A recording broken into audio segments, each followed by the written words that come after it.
You know, the other, it's just that time, because, man, we're not documented. There was no...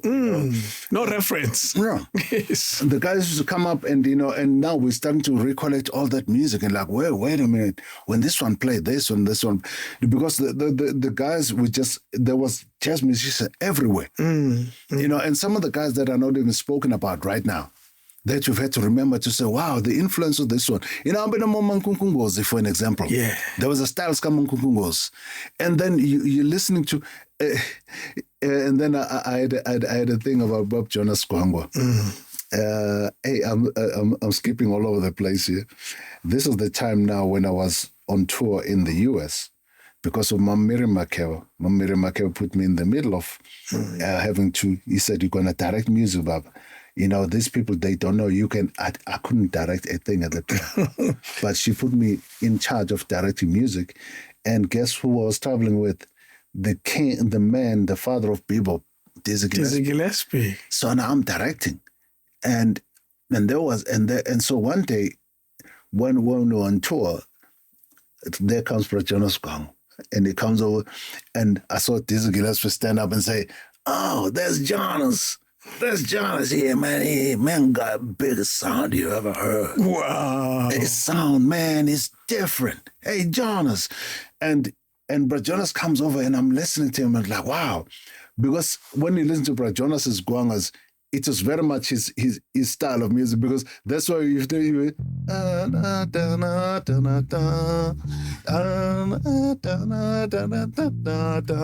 so that one we put so when you listen to that kind of thing, you listen to it like, wow, Jonas Gwangwa. But when he came to the US, he took that style with him. Tina, we'd already gotten used to that. Yeah, to us, it's not a big deal. But to them, they were more like, whoa. There's Jonas. How do you do that? Where's one? Where's one? Because the 1, 2, 3, 4. No. That's not where one is. Well, just be patient. We'll show you where one is. But Jonas had made such an impression, and Bra Hugh had made such a huge impression. Not everybody knew that to have Joe Sample. Yeah. Bra Hugh had signed the Crusaders to his label. Imagine that. So Joe Sample and Wilton Feld and all those guys were introduced such by Bra Hugh Masigela. Imagine the size of that story. So this is a guy from Wheatbank. Yeah. So, we had all those, in other words, the music was just surrounding us. It was all over the place. And yet, we were just so unaware of the impact that it had until it had to go out there. When you saw that moment with Dizzy blown away by Jonas, what did it make you feel? How did it make you feel? Man, I was beyond proud because, here am I looking at someone who comes from home and is being saluted by the king of bebop. Miles Davis and all those guys used to be like, oh, man, I want to get next to Dizzy. And Dizzy, Charlie Parker, I want to get next to Dizzy. Dizzy was the man. So Dizzy is the one who says, I admire this African musician. Said even here, Masigela, man, Masigela, the way he blows, he ain't thinking. Because he was not trained like, this is how you put Put the trumpet there, whatever works comes. Yes. So that was his style. Yeah, it's just like, I want to sound like this. So Brahim, we'd have this sound that is so big. Wow. Not because that was training, but that was his heart. Yes. So, all those kind of things. So our musicians carry such a rich tapestry of music. We still have Johnny Diane. A lot of people didn't understand him. There he was. When he touched the bass, the sound on his bass was just incredible.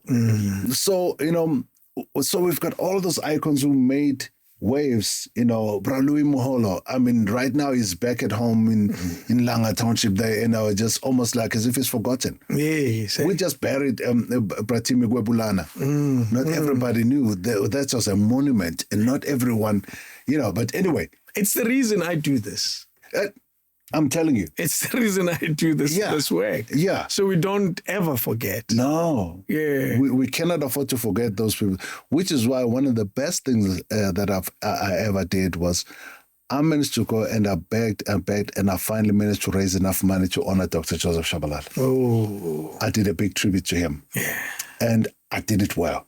It was not one of those where, no, I'm talking about, I spent close to over 4 million. What? Because we had to go and document, we had to find the rich history of what he did. Go find the stories. Yeah, go find the stories and really find out who this man is and the stories that have not been told about it. I've had the privilege of hanging out with his sons. Yeah. In the same studio. Yeah. Yes. So it's an episode that's still coming. Oh, yeah. Yes. It's an episode. They talk about how he was a stern man who knew the music, who wanted the music to come out right. Yeah. Yeah. Wow. So, I mean, so there's so much when it comes to how rich our music and how, how we influenced the world without even knowing. So when you listen to the style of Jonas Kwang, of Joe Sample, and when you play, it's when it.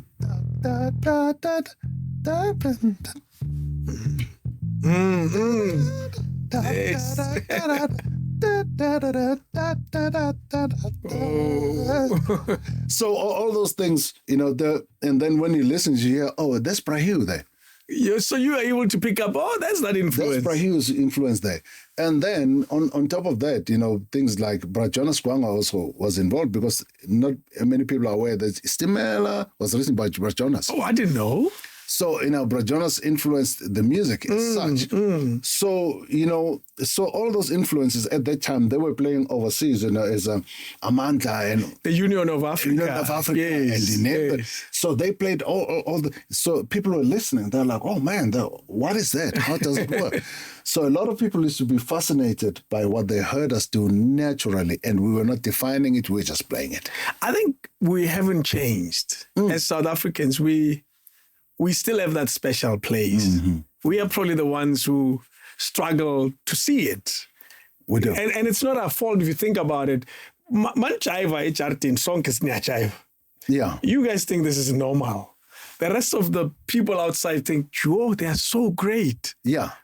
To you guys, it's nothing. And I think we suffer from not recognizing our own greatness. Have you found that? What have you found out about us in relation to the rest of the world? That's another thing.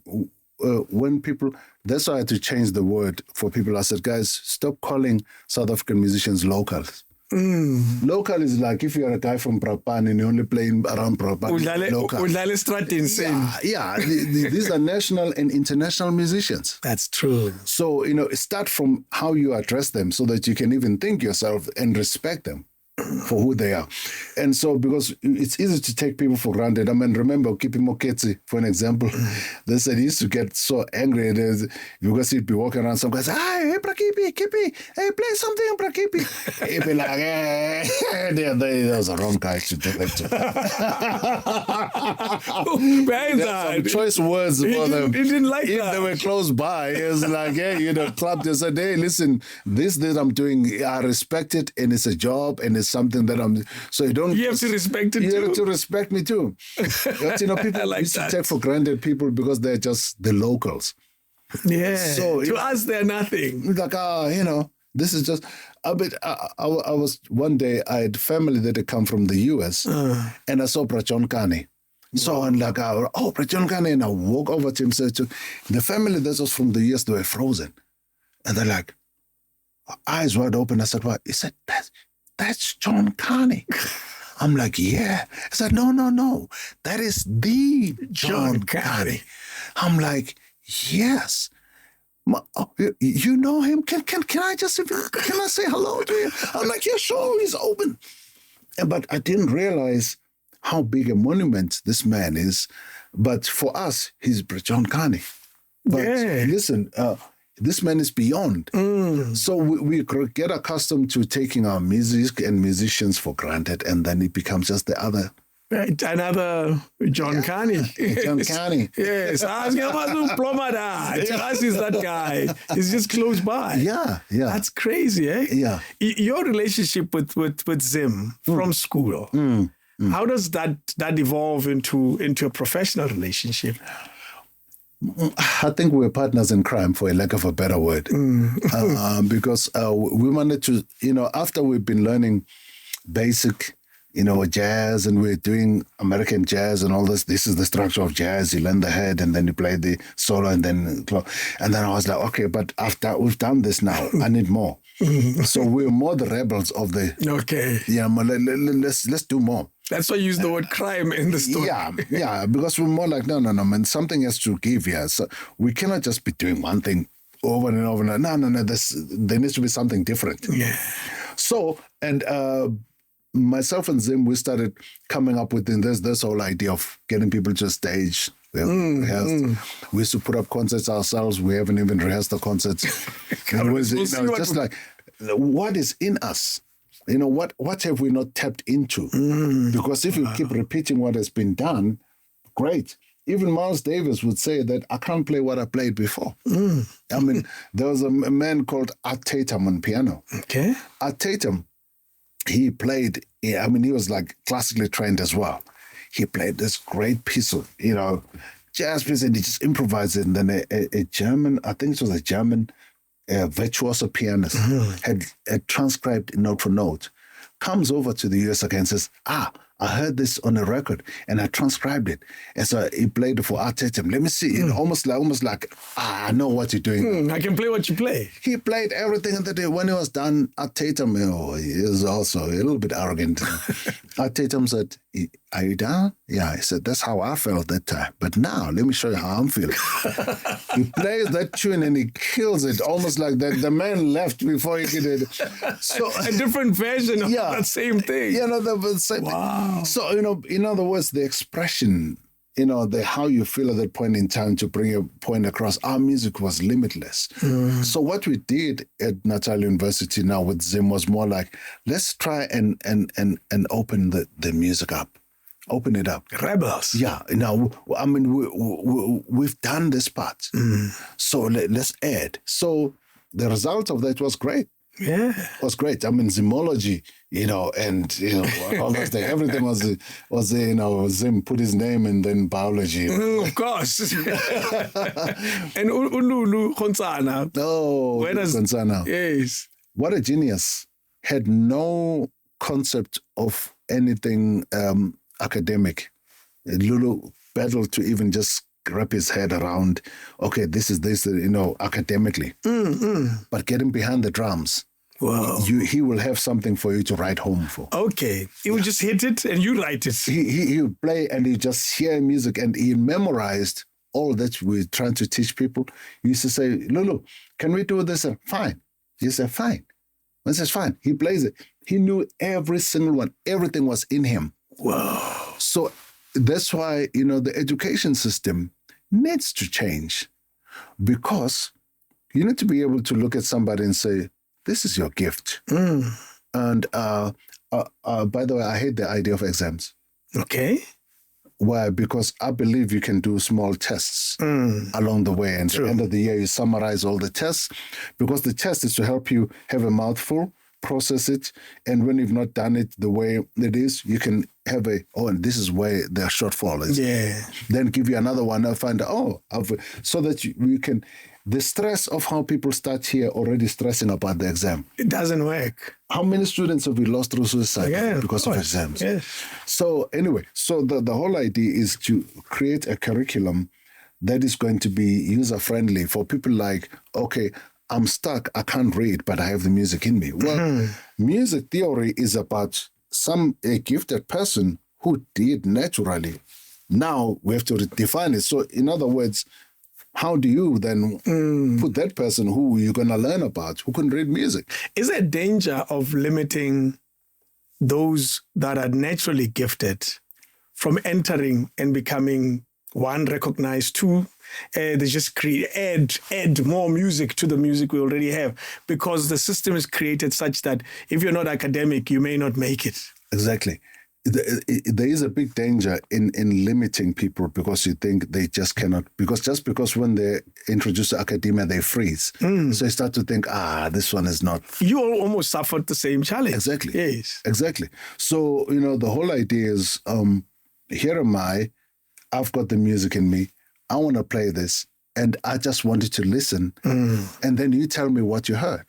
For an example, there was one of the most brilliant guitar players, Paco de Lucia, Spanish Paco de Lucia. He didn't read a note. Yeah.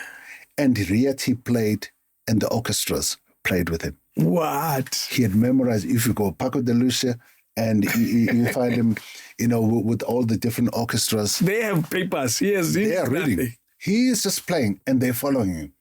And sometimes he'll play certain pieces that he had heard and memorized. They follow what he's playing. Wow. So George Benson, he would tell me, I don't read a note. But I'll play, then you write. Yes, you read. You read. I'll play. Yes. And so, because academia, where it makes a mistake is to make it feel like if you can't do what they do, then you're less than. That's what the problem is. It's a big problem. As opposed to how does this one process what? Because the fact that it's called a theory, it means somebody who did not know how it works then created a way of processing what comes naturally from someone. Yes. And so that's what a theory is based on. So now that's why I'm just looking at now, man, we need to recreate a theory that's going to be easy for everyone to process. Yeah. Once you finish 1987, you graduate. What happens to the life of this young man from Durban who now has a degree? Yeah. What do they call it? Is it a degree in jazz? Yeah, well, they called it, in other words, they gave a jazz diploma. Oh, that's what they called it. Yeah. Yes. Yeah, you had to really add more classical everything than to become a Bachelor of Music. Ah, okay. Yeah. So now you're done with this. What do you do? What happens in your life? Man, when I finished that, guess where my first gig was? I went to play with Stimela. When I read that, I didn't believe it. I must tell you, when I read that, it's like, really? I started looking at my album. I had met Ray Piri while I was in university. Yeah, and I was listening to him. I saw one that's like, you guys have a whole stadium rocking to you. I cannot fill a quarter of a stadium. There's something right you guys are doing. Yeah. And only to find out, I studied the music, the theory and everything, but I had not studied the bigger part of music. It's called the music industry business. Oh. So this is where Ray was specializing. Yeah. Because Ray had studied, he taught himself, he is the one who told me, Vic Masondo, go and get a book called All You Need to Know About the Music Industry. Take that book and read it. I still recommend it even up to now for people who think they know music. Go take that book, All You Need to Know About the Music Industry. And Ray had understood how the business works. So I used to go to Galo at that time and wait for him to come and say, hey, Ray, can I come in? Then security would let me in because he said so. And I would sit down and just ask questions about the music industry. And Ray had like a lot to say. So I said, okay. When I met him in Natal University, I was more like, I want to chat with you one day. So when I went out there, I went to play with Stimela, and you should have heard some of the jazz purists. How dare you? It's almost like as if I've just saw it their parents. And I said, no, these guys are touching people. I need to understand what it is. So there am I going to Stimela now to not play what are all this stuff that I'm playing. So I'm with Stimela and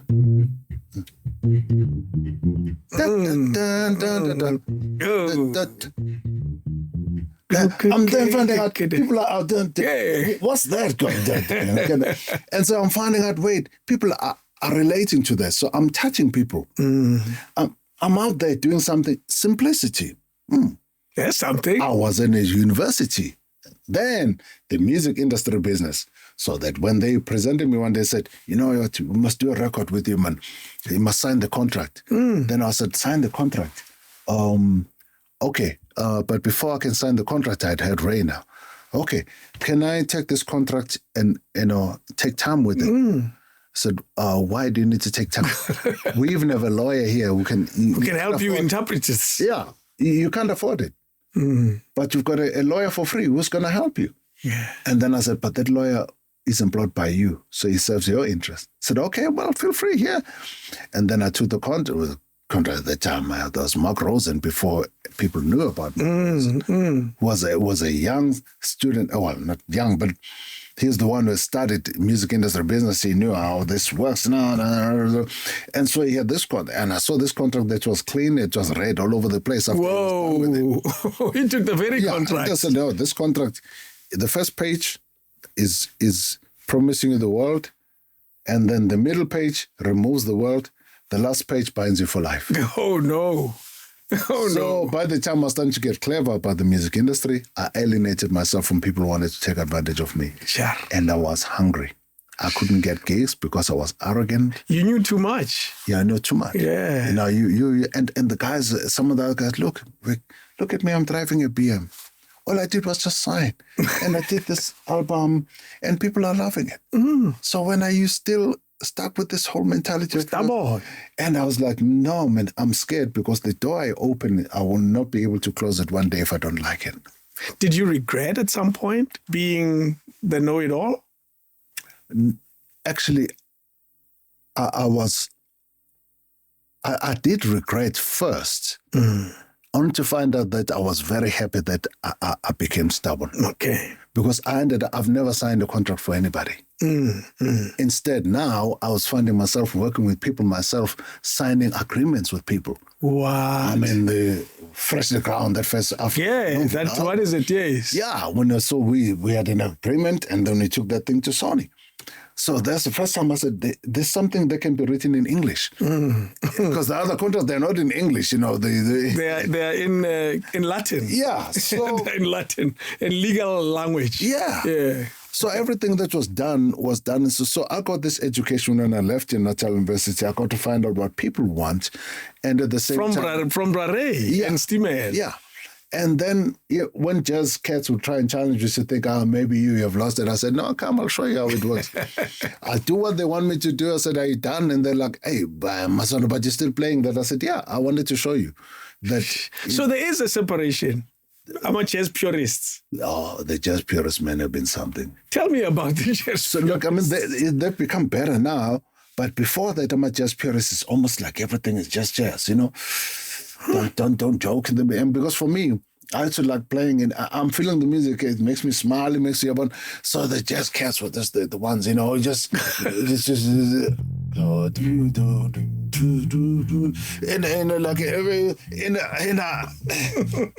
and guys, you know, it looks like there's pain all over the place. The drama is there.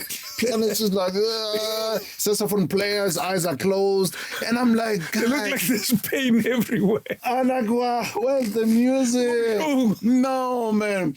And one day I played with the drummer, and it was, you know, I knew when it was about to crash. It was about to crash. I grabbed the cymbal, and it was, and he opened his eyes. He found me there, and he was like, "What?" Because he had his eyes closed. Yeah, his eyes closed. I was like, "Come on! Aren't we playing together? Aren't we doing this thing together? Aren't we happy? Aren't you making other people happy?" So why are our eyes closed? Hey, I'm a jazz purist. Let me tell you what. They're like, it's got to be only jazz.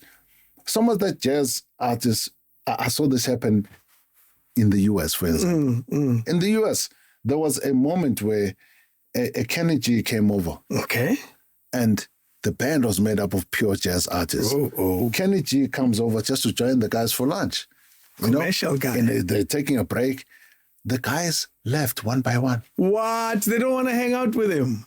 Oh, there you know, he's like not a pure jazz artist, this one. They didn't want to hang out with him. That's nonsense. And so, you know, and no, it must be only this way to play it, you know. And so that's why people like Miles Davis got into trouble. Because Miles, when he still played that pure jazz, people were more like, oh, Miles. So Miles started feeling like, no, but man, I love the freedom that other people have. I love rock. I love, you know. So he wanted to play other things. Yeah. Yes. And so we had, you know, bands, the Chick Corea, when he had the Mama Vishnu Orchestra, for an example. It was different. So people, jazz purists were more like, keep it like this, and they starve. Oh, yeah, of course. You starve, man. You know, You're a purist. Go your beret. You're wearing a beret. Oh, no. Just I can tell you those stories from up to them. Oh, yeah, but anyway. You're saying it's gotten better, though. Now, because a lot of people have become a little bit more easier. They're more like exploring other avenues now. They're able to come over. Like, for an example, Motown was made up, those were jazz musicians. Yeah. They only played jazz stuff. But when they went into Motown, they started finding out, oh, this is different. Yeah, they can do this R&B and, this works. and soul. And there's money in this. Yeah. So they still did jazz clubs, but then they got their money during the day. When they're doing the commercial stuff. Because you have to realize that life, you have to sustain your life. Yeah. Yes. How else do you do it?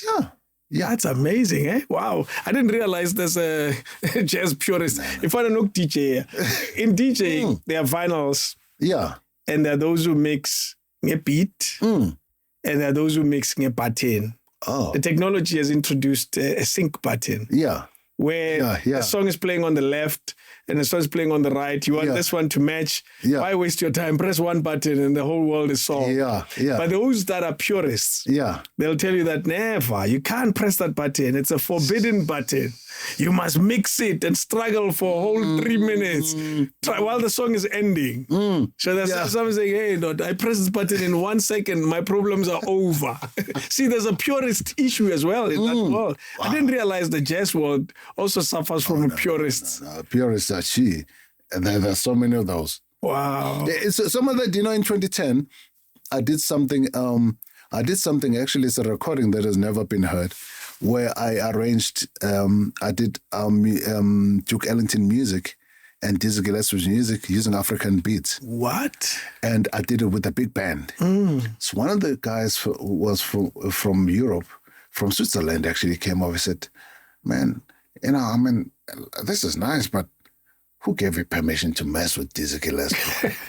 I looked at him, I was like, if only you knew. I was like, I'm not even going to go there. Yeah. I got permission from him. Only if you knew. Yeah, it's only if you knew. And I think, I don't have time for arrogance. Who gave you permission? He said, who gave you permission to mess with the music like that? I said, no, don't worry. Remind us of a Dizzy sound. Are you able to capture it with the bass?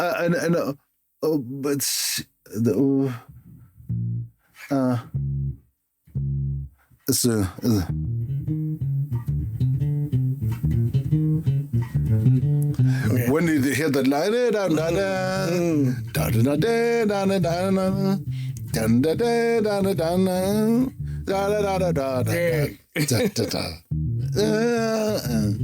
so all this, all the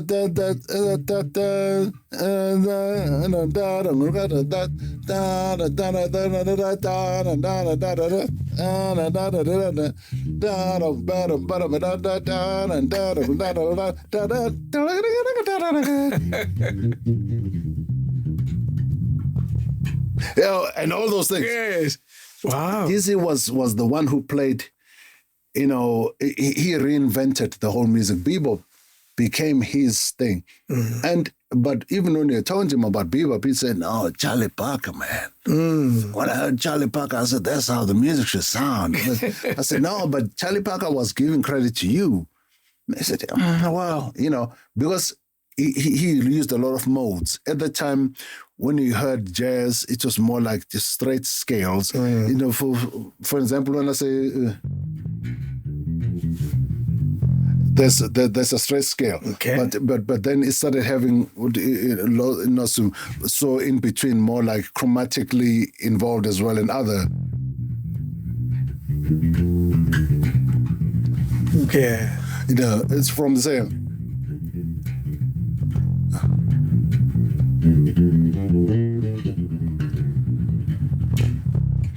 So now they started making it more sweeter, more fluid, and make it more come out of the usual box of what you hear music sounding like, and to try and simplify it as such.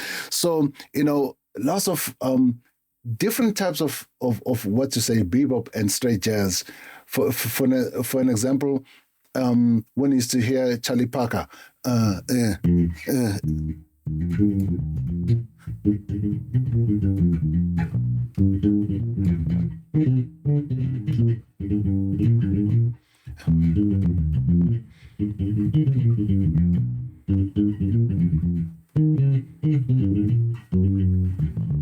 So that's a melody. But melody, when you listen to jazz, like, for an example, you're hearing tunes like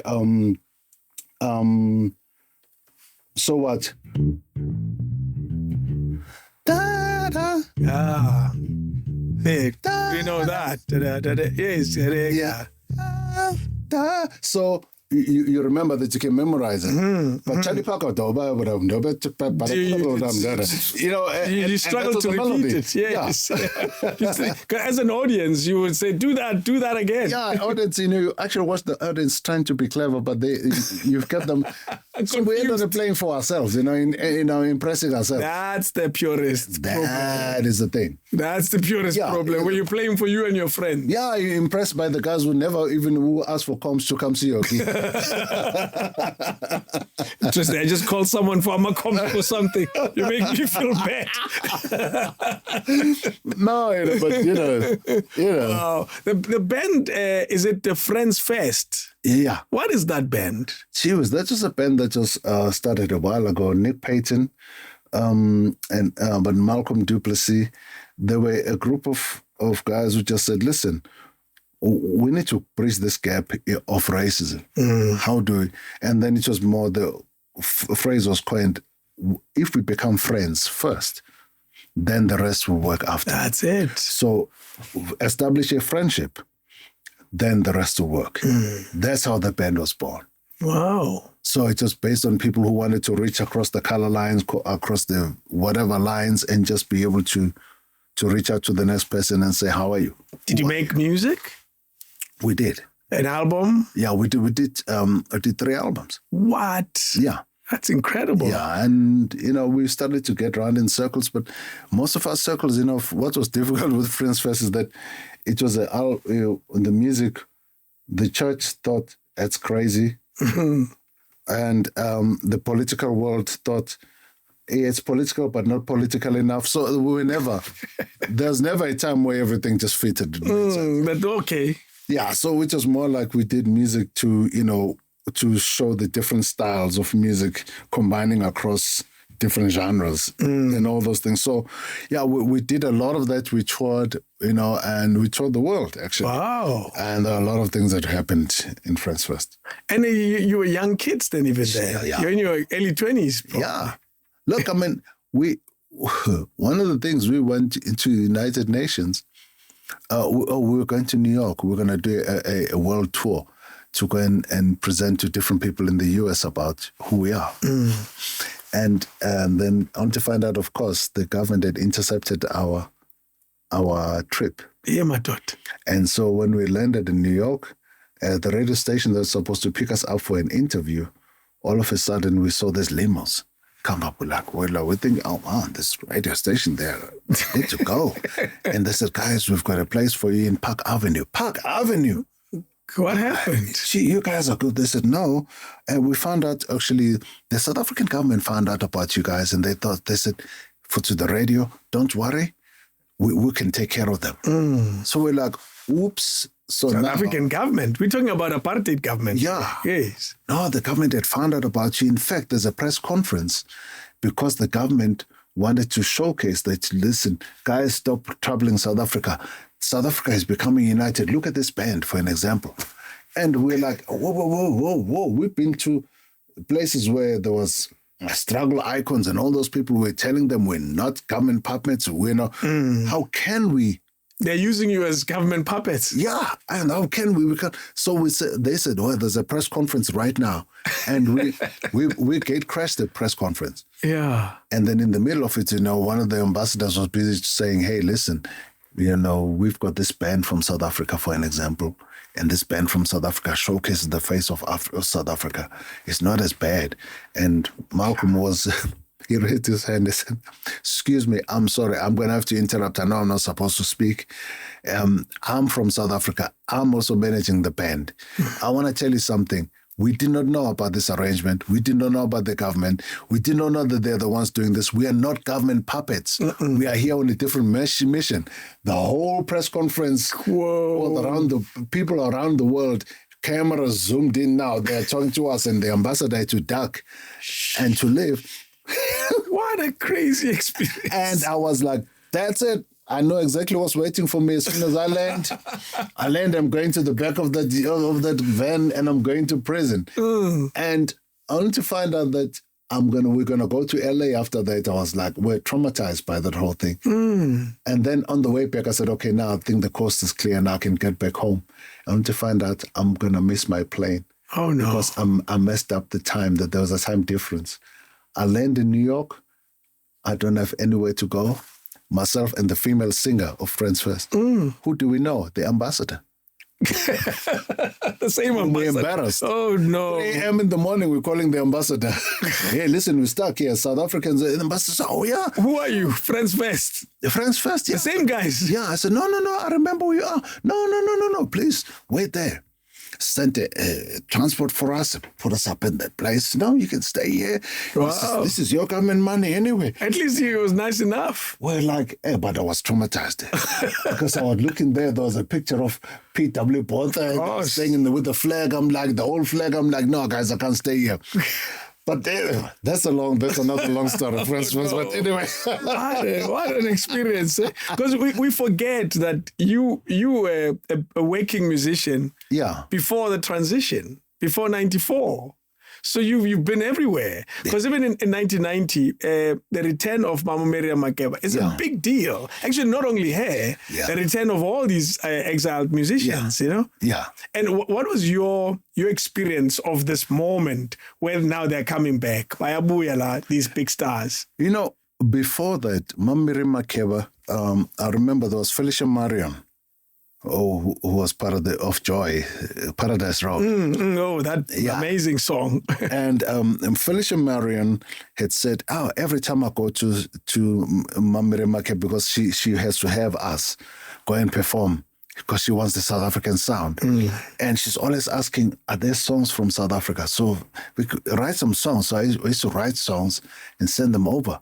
To Mom, and she used to say, she loves those songs. She sings them over and over. Wow. So the establishment, this bond was created. So when Mama arrived here, she had a question of, where's that young man who used to write songs for me? Those songs that were sent to her. These songs kept me alive. There was one that was called I Still Long For You, written mainly by my other partner in Friends First. His name is Steve McEwen. He wrote a beautiful, it was so poetic about I still long for you, I long for the African skies alone. He said this song spoke to me so much.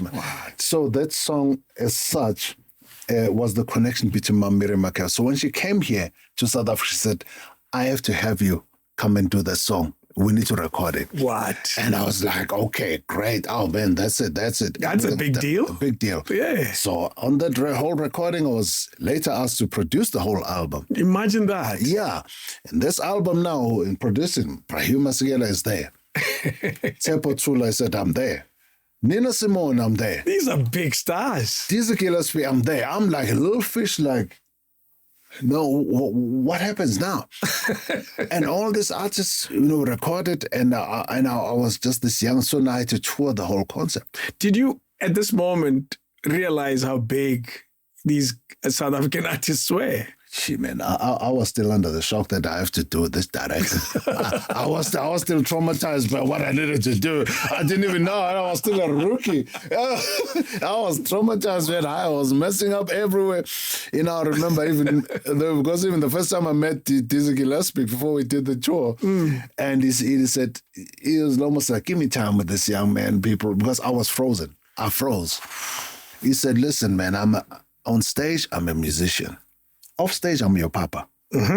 But here on stage, I'm a musician. If you don't tell me what to do, I'm going to play anything and I'm going to make a fool of myself. Yeah. You are here because you got something to contribute. And we've made it worse. I'm like, I'm in my 20s. What have I got to do, contribute? I was just studying you. Now, like a few years ago at school. And I was just coming out from what you did. He was more like, you need to show me what to do. Okay? Whoa. So I had to do my little part. It's just a rough takeoff, but man, it took off from there. Yeah. I was like a kid. I was like, wow, I can't believe this is happening. That's crazy. Yeah. So, that's why I saw my whole world opened up in that trip. And I was on tour. I got to hang with, met Pat Metheny. I was like, and then we're the tour where we're traveling we're always traveling the same way. It was myself, and then there was Herbie Hancock, Omar Hakim, Wayne Shorter, and Stanley Clark. So it became just like the same traveling party. And I'm walking in a hotel, there comes Hiram Bullock, and then the other hotel, I'm having breakfast, there comes George Benson. Everybody's just like, oh, so you're the kid from Africa. Yeah, you're the music director. I'm like, yeah, but man, so good to meet you. And they're like, no, it's so good to meet you. How did you crack the code to work with somebody whom we want to work with? How do you work with Dizzy Gillespie? I'm like, I don't know, but I'm sitting here with you too. That's a fascinating life, It was an amazing thing because I found out how human these guys were. And Stanley Clark said, come here, listen, come and jam with us. I like you. You look like a typical bass player. You got bass shoulders. And I was like, well, I don't know what bass shoulders are. But these people took me in. And they just take me, I was more like, so I was like, wow, in the whole world, That's for me, the statement that you said on stage, I'm just a musician, and out of stage, I'm your papa. Yeah. Wasn't that a moment of growth for you? That moment changed my whole entire life because all of a sudden it was somebody saying, you matter, you have something. You may feel like you don't have anything to give, but you have a lot to give. Yeah. So that's why I'm even looking at young musicians. When I meet young musicians, I'm like, oh, man. And that's why I love, even when I'm putting bands together and doing anything, many people are always like, hey, why aren't you using me? Why aren't you using me? I'm like, no, you're too gifted. You're too talented. That's fine. It's fine. I want this one because this one is still hungry. And this one has got a lot to give, but they do not realize. So now I'm able to pass that information on to others to say, it's what happened to you. What happened to me? I see. You're going to be a monster. Mm-hmm. And there are a lot of people who, I met, they were still rookies. I mean, and they developed their style. I mean, we talk about people like, people used to hang out in my apartment, the Jimmy Lulus of this world. Like, I listened to Jimmy Lulu and I listened to his style. Of playing guitar, and he had a choppy style from Mozambique, and it was. And I remember him playing first Malala, and when I listened to him sing that whole song, I was like, "There's something about it." Then I used to play a lot of Pat Metheny for him. Okay. So I used to like Pat Metheny. So I said, "But do it the African way."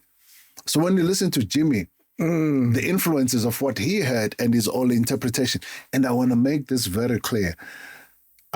People always say, I discovered somebody. You don't discover anybody. You meet somebody who's already gifted. You're just enhancing what is already there. Yeah. So or you adding just an extra layer. Yeah. To an existing, it's like a lion is born a lion. Yeah.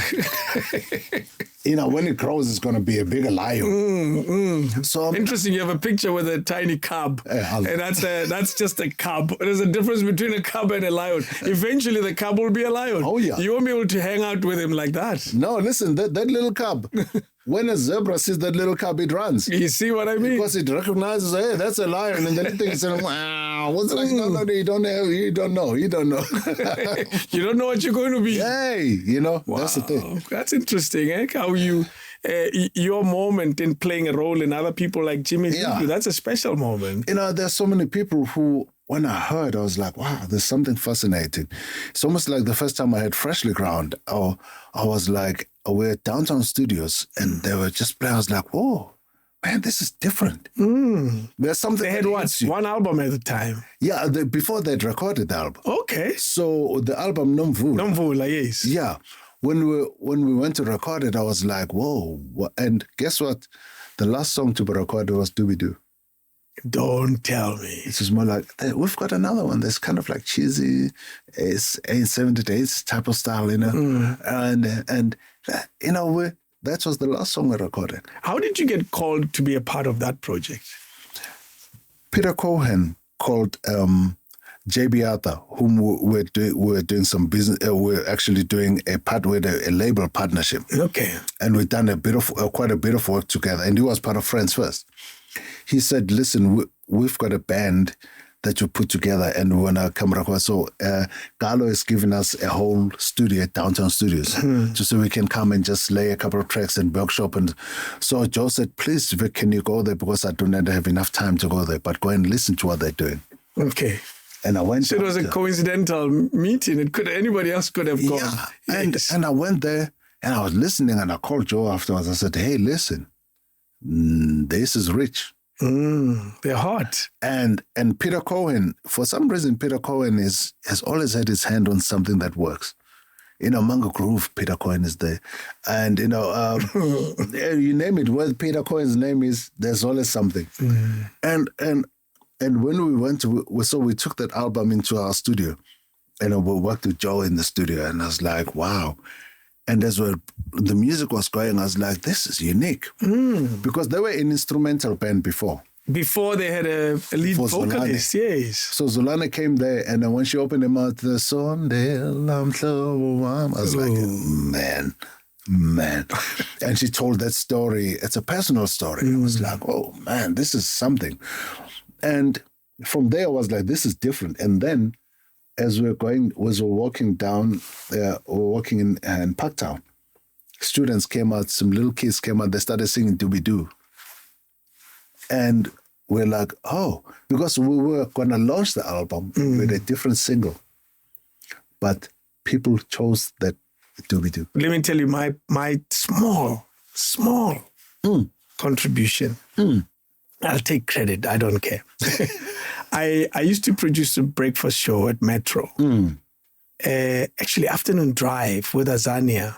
And record labels will always bring material. Yeah. Try this. And we had a feature that I still do now on radio, believe it or not. And that feature is about finding an unknown artist. Yeah. They may have recorded stuff, but they're not popular yet. Yeah. And take one of their songs in the album and play it the whole week at the same time. Wow. And I spotted that Doobie-Doo song. And we thought, this is nice, this is different. And we played it every day for a week at the same time. And a week after, people were asking for that Doobie-Doo song because it's an easy song. It's a catchy song. It's easy to sing. And remember, here we're talking Metro FM during those days when it had 6.5 million listeners. So when you put up a song on Metro, you're not playing games. It's likely to do something. Yeah. And imagine if you play it at the same time every day. I was doing the afternoon drive with Azania at the time. I remember exactly what we did. And till today, the reason I still do a feature like that on my show, now I call it Soon to Be Famous. Wow. It's songs that are artists that are not known at all. Wow. And then we take their song and play it same time, every day. I still do that till today for that same purpose. Because I've seen what it did once with Freshly Ground. Wow. So when people were singing Doobie-Doo, it's possible that they may have had it on Metro at the time. It makes sense because before we'd launched it as I was like, they already know. Where do they know? Where do they hear it? Ladies and gentlemen, he did it. I give full credit to the team I used to work with as well for even agreeing to that song. They could have chosen any song from that album. But the Doobie-Doo song, there was something special about it. Well spotted. Okay. And I guess that's what we do as radio people and who play our space in the music space. We have to pick the songs. Oh, well, they're radio people and then they're people. It's a different thing to be able to say, I'm spotting this, or to have an ear. Because that's why, the extension of musicianship is ears. Yeah. Like, for an example, I used to test everything using my sister at home. With the eldest of the family, the one who had passed on, the cheerleader, one who... Yeah. She was very good in picking up something and say, oh, what is that? I like that. Play that again. She was that type. Wow. So she started developing a big ear for what works. So I used to just arrive and just put something on and play and just have a conversation. If she says, wait, what is that? Then I'm like, should I play it again? And then play, she says, Okay, I'll play it again. That's nice. Wow. If she said that's nice, that's a hit. You knew there was something there. Yeah. If she just ignores it and I'm trying to hint. If she ignores it, you're forcing it. I've missed the mark. Because sometimes musicians tend to think a hit is a different song from what others are thinking. Listen, that's why I'm saying I'm a student of music, because music teaches me every day about what it should be like. Amazing. Yeah, because you can say this is how it's going to go, but music will tell you. Which one? This is what it is. Did you, with the Freshly Ground album, did you think Doobie-Doo will be the song? No. I thought it was a good song. I felt that there's something nice about this one. There's a good feeling I have about this. And, some of the guys, they said, no, I kept talking about Doobie-Doo as well. But I was hearing the other pieces of music. I was hearing the others, no, and this one, the tempo, this is the one that you should put out. Not this. Who would know that Doobie-Doo would hit? And then who would ever know that a single could be a ballad? Do you know what I mean? The other ballad was a single. I'd like, yes, that song. Yes. It's a ballad. Yeah. People were just going all over the place with that one. So it took a while to take off. Yeah. But once it did, it just flew. So I was like, wow. That's why I'm perpetually like learning, because I have to listen and say, what do people think? Yeah. Throw it out there and let people choose to say, no, this is what we want. You were producing the likes of Hugh Masekela and Nina Simone as a young kid. Did you find it tricky to work with the greats?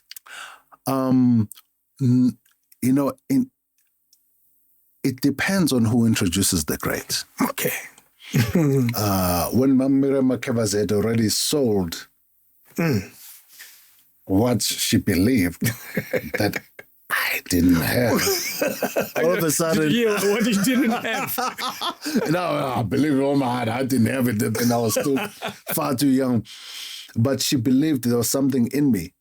So by the time she sold me to, by the time people came, they said, oh, so you're the victor.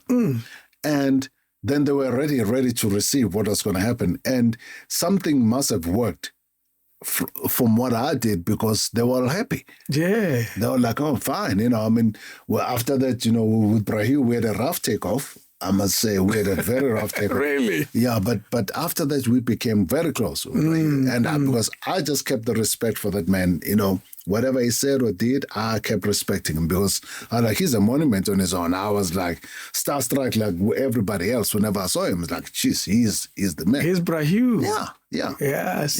Yeah. Because that's a big moment for a kid to take on. Yeah, that's just like Nina Simone. I didn't have a chance to think, because everything was moving so fast. It's like, no, it must happen, it must move. Everything had to move very fast. So, do you remember any of the melodies that come to mind when you think of that album? Well, for an example, I did we did that old Chula Sizwe song. Chula Sizwe. Yes. Yeah, and how Nina Simone just sang it, because we combined it with I see my light come shining from the west down to the east. That was written by and he's a good old folk singer. He used to have I'm looking at him. Even on We Are the World, he kind of sang. There are people crying. Who is it? No, he did it. It's just happening to me. Oh, and me. Long hair. Yeah. Yes. The world. Yes. And I forget. Yes. Yeah, but this is an icon of, is a songwriter of songwriters. Yes. And so we took that, and also but how Nina Simone just interpreted it. It's just more like, this is how I interpreted it, and that's perfect. Wow. So, there was not too much work to be done. People had already, and Dizzy Gillespie played on one of the songs that I wrote, and which was the title track. So he just wanted the back end, and he just soloed there. He just put the bebop to this papanga groove, and he killed it. Your story finds itself in Shell Road to Fame. Yeah. Shell Road to Fame produces the likes of Rebecca Malope, Yeah. Sharon D, Yeah. Ringo Madlingozi, and all of that. Yeah, yeah. How the hell do you end up in that little world? Yeah, that one. There was a woman called, again, it's Ray Perry. Oh, there we go. Brare. Yeah. And then there was, Beakfag. yeah. And there was a woman called Liz who was running Shell Road to Fame. She did Shell Road to Fame as such. So Ray said, you need a proper musical director now for your gig, and that's him. You should up your game because he can take it to another level. How much work had you done at this stage of this request? At that stage, because I'd done quite a bit of work. But, at the same time, Ray believed that I could do more than. Okay. So Ray was always like, no, this is a musical director you need. So Anto, Stella, and all those people, they're part of that whole crew because they're still part of Carlo. But Shell Road to Fame, it was Liz who Grantham, her name, and was like, okay, Vic, let's do Shell Road to Fame with me. Yeah. And sure enough, man, it was an experience and a half. Whoa. Yeah. that was a great one. I love Shell Road to Fame. Yes. Yeah. What special memory comes to mind when you think of that? When I first heard the band Peto, and that was Ringo. Whoa. Oh, he was part of Peto. Yeah. Yes. And I listened to Ringo. I was like, wow, man, he opened his mouth. Ringo is still one of those. He opens his mouth and things just happen. I'm like, wow, this is a great band.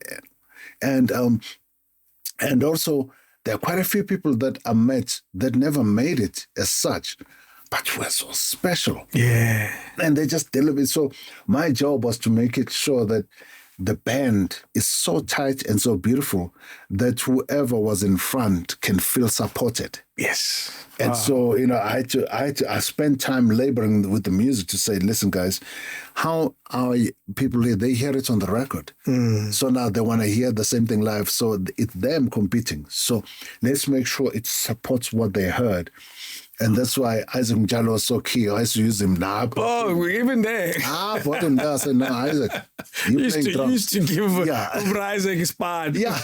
Wow. Because every time I do something, because I know when I've told him, Isaac, this is what I'm looking for, he would lock it. So he was a proper timekeeper. Yeah, no, he was a good timekeeper. Yeah. Excellent timekeeper. He would just lock it and nothing would change. Just, That's amazing. So I used to enjoy working with Isaac for that, and for the other band members that I got on board as well. Because I had my own guys. Okay. To say, no, for me, I need people who are going to deliver. I don't need people I'm going to struggle with. And sure enough, man, they nailed everything. Fast forward to the future, you work with Ringo. Yeah. Which album? The album I did with Ringo was Ntumba. Konje has which songs? Ndiyakodola. Yeah. I was Ringo here. Let's hear your music. Let's hear what role you played. Because I remember when he was coming, he was on his way to the house, and I kept hearing this like, and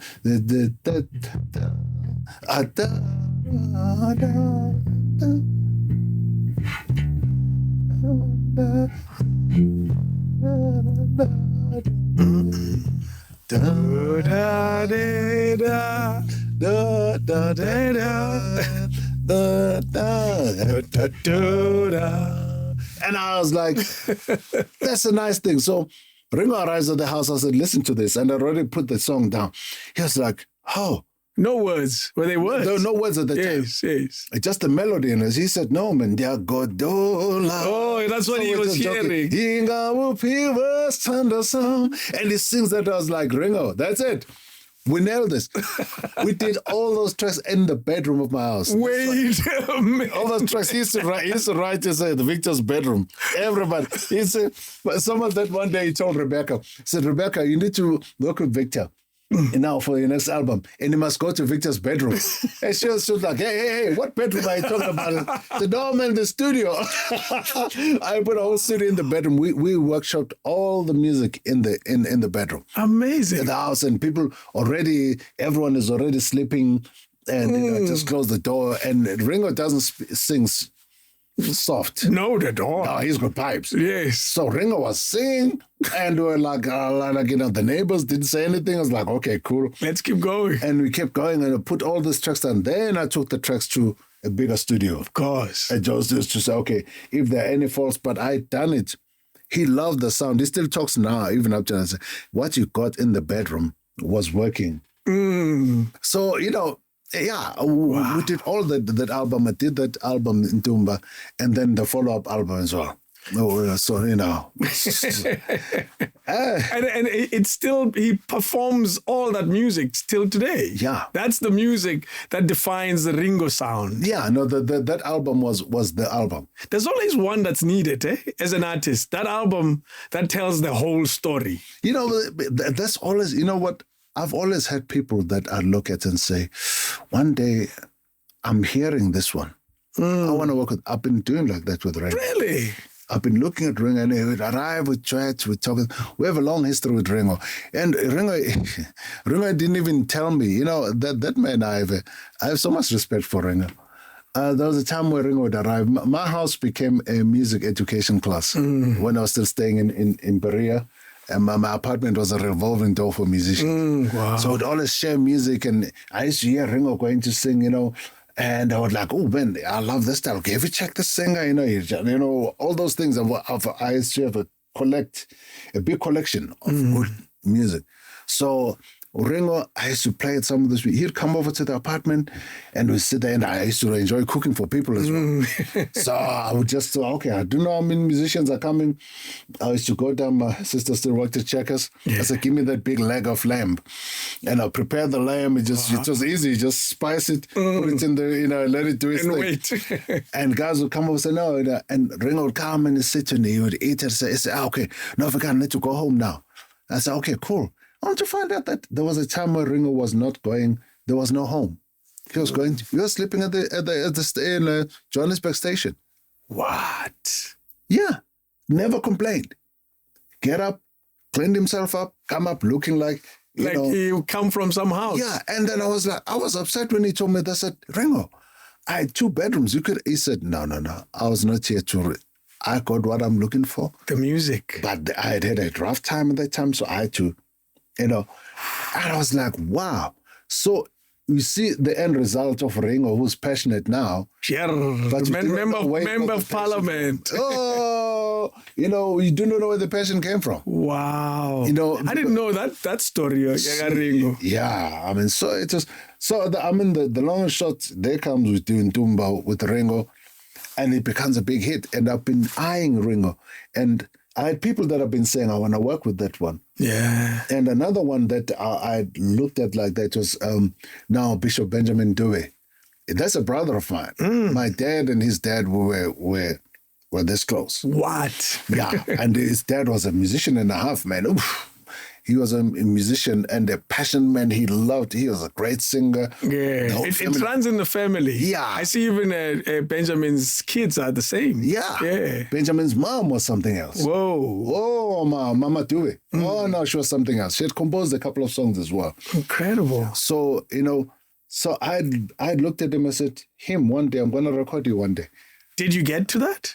And then finally, there's a friend of ours who came from Sony. It's a friend of my wife's, actually, who was running a label called Harmony, partnering with Sony. She said, I'm coming to South Africa. I need to record artists. I said, for me, whenever there's anything, my brother Benjamin, I always prioritized him. I said, Benjamin, and there's Lionel Peterson. Yeah. So I heard Lionel. She was like, I love Lionel. Great. Then it was Benjamin. He came over and she said, now let's go meet him at his own church. And she heard him open his mouth at church. She's like, got to sign him. So I said, Benjamin, now that we're here, it's time for us to work. Let's introduce live gospel. So that first sound of I Feel Like Going On. Yes. That's the sound I established. I said, This is what I want you to sound like. Let's go back to our old roots of Assemblies of God, sound back to God, crusade. Which has become Spirit of Praise now. Well, now the whole industry, everybody was going live. And I said, let's take this to We did that album. We did the second album. I did 3 albums with him. What? Yeah. and all those albums, because you do have certain people who you feel like, I've got a connection with that one. And at the appointed time, we're going to do some work. And sure enough, he was one of those guys. So Ringo, I'd always said, no, Ringo, man, I hear something different. So Ndumba came out. Yes. And it worked. And your versatility, man, is quite mind-blowing. Yeah. Because do you know where this story becomes weird for me? Is you play a role in Afrikaans music. Like Abu Kos Kombase. Yeah. Like, how the hell do you end up there? Well, let me say this. There was a man called Lloyd Ross. Lloyd Ross was one of the producers. He produced Vusimatla Sela's first albums, and he got me to play in them. He worked with Mzwake before. Okay.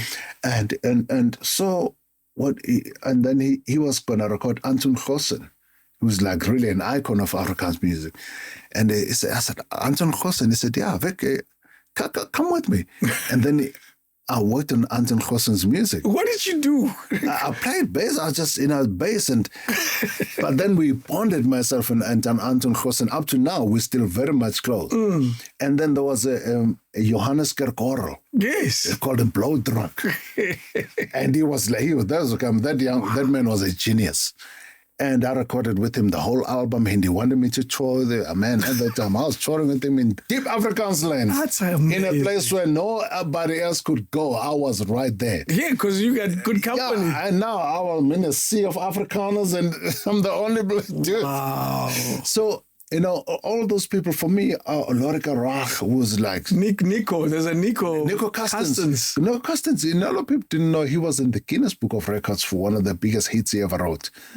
Nico Custins. I didn't know that. Yeah. He did called Zambesi. So for us, we thought it's just some Buddha music, but that thing made hits all over the world. And it was also remixed a few times. So I worked with Nico Custins a lot, and it was a combination of him working with Ray Phiri. During that time, yeah. That's what you were doing. You were dabbling, like all over the place. I was like, because I wanted to see what else people were doing and to fit within the style of each, So and I enjoyed that because I was like learning so much. Like, this is how you approach this. So it was a variety of things. When I look at your career and look at that moment in particular where you're with Ray, did you make any contribution to the music that Ray recorded? Was there ever a time when you were in the studio and they say la la la? First of all, I kind of redefined how Stimela is some of the playing on Stimela. Because I actually came to change a couple of tunes, but that's not my intention. Okay. I just heard things differently. Give us an example. For an example, Fire, Passion, Ecstasy. When we interesting, I played it today on the radio. Carry on. Because when we hear it, the way it was recorded,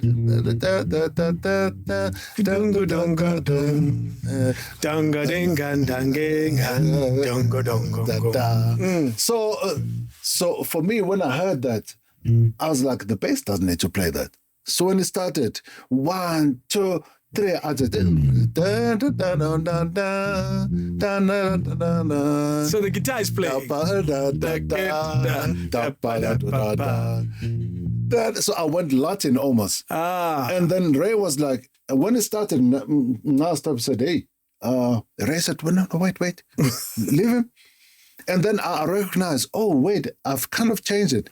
But for me, I felt like playing bass with that was crowding the guitar. Because they were meant to play the same notes. Yeah. That entire time. So I was like, but there's no support system when I play that. So I was just now we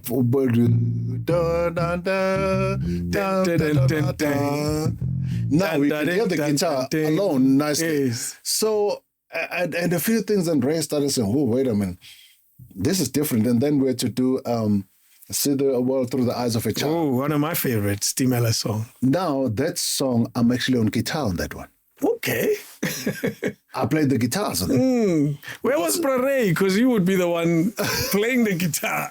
No, he was, because there's a style of vamping that I wanted. I said, Ray, they should sound like this, and even the other guys in Stimulon, they played Ray. I was like, there's something I'm hearing.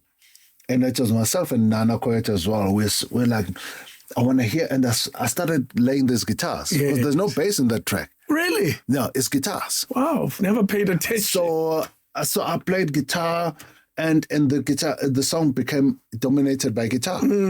I was playing the guitar, and Ray was like, that's what I want to hear. See the world through the eyes of a child. Oh. And that track in studio was being recorded line by line.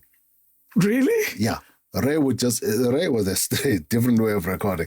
He was recording, and so after we did it instrumentally first, and then Ray said, "Okay, Nana, it's time to record." He said, "Okay, what are we recording?" I said, "No, it won't hurt no more." And the word goes, "No, it won't hurt no more." Of course, that's Nana. See the world through the eyes of a child, and then you'd have this melancholy. Of course. And Ray said, okay, imagine yourself in the same situation. Let's add that line. Okay, so see the world, imagine yourself in the same situation. And Ray waits and says, you got nobody, you got no. That was recorded line. What? He was recording. He wrote it word for word as it was going. As it was going. This is Ray. Ray, most of the time we're going to the stairs. So Ray, what do we think? Said, no, we'll find out when we get there. Nah, you guys. No. That's a genius, though. Yeah. And just come up with things as we go there. I said, no, that's home for me. I can process that. That's your education. Yeah. I was like, no, let's do that. So I became that close, and we did a lot of good work with, I must tell you, when I look at the stuff, you've worked with so many people. I'll just mention names. Yeah. With first thought that comes to mind, George Duke. Oh, man. Yeah. Oh, George Duke. Yeah. Well, that was a connection and a half. George Duke was such a beautiful spirit. Now we're doing a project called A Place of Hope. A project was initiated by Malcolm Duplessis, the same manager of Friends First. He went to the U.S. and met then Gail Hamilton, who had just finished doing the Hallelujah Chorus, conducted, the one that's conducted by Quincy Jones, and he said, I want the same thing to celebrate the new South Africa. Yes. So long and short, then they connected, then they spoke, and then after that, then it was time to come down to South Africa. And so we chose the tracks. We're just busy to that track, and the tracks picked up. So it's a full album. It's not just one song. No, it's a full album called A Place of Hope. And then we wanted to do the song, Jonathan Butler's Heal Our Land. Okay, yes. Because it's fitted with that. And that's what the song, I thought, oh man, it would be nice to actually... And it was Gail who said, no, we need to do this with Josh Duke. Josh Duke would, Josh Duke is on board with that project. Like, oh wow, Josh Duke. So I said, no, we need to do this with this. So now it was me going backwards and forwards with Josh Duke. Yeah. He said, okay, I said, I'll lay the tracks, I'll lay the background here. And then we're going to complete it in his studio in Legongs in LA. Yeah. And sure enough, there we go, doing this song. And I sped it up because I wanted to bounce it as a South African, because before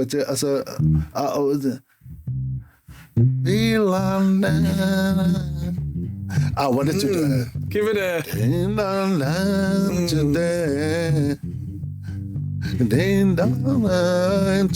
that is a South African feel. So I wanted to do that. So it sped up the song a little bit.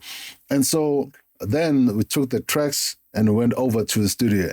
And as I arrived at the studio, he opened the door himself, because you're expecting our dudes like that, they sit somewhere at the back. I said, no, he opened the door himself. They're waiting. Hey, how are you? Oh, Victor, nice to meet you, man. Finally. Hey, so we're doing this thing together, and I froze. I was like, that's Josh Duke, And he said, come in.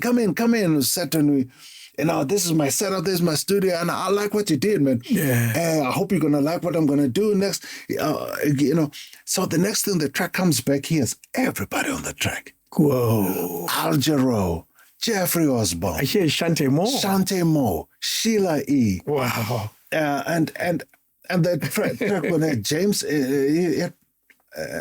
James Ingram. What? He that track was full. He said, we loved it. We loved it. And Phil Perry. And the track was just pumping, man. And I was like, wow. And from then on, he said, so when are we playing together? I'm like, okay.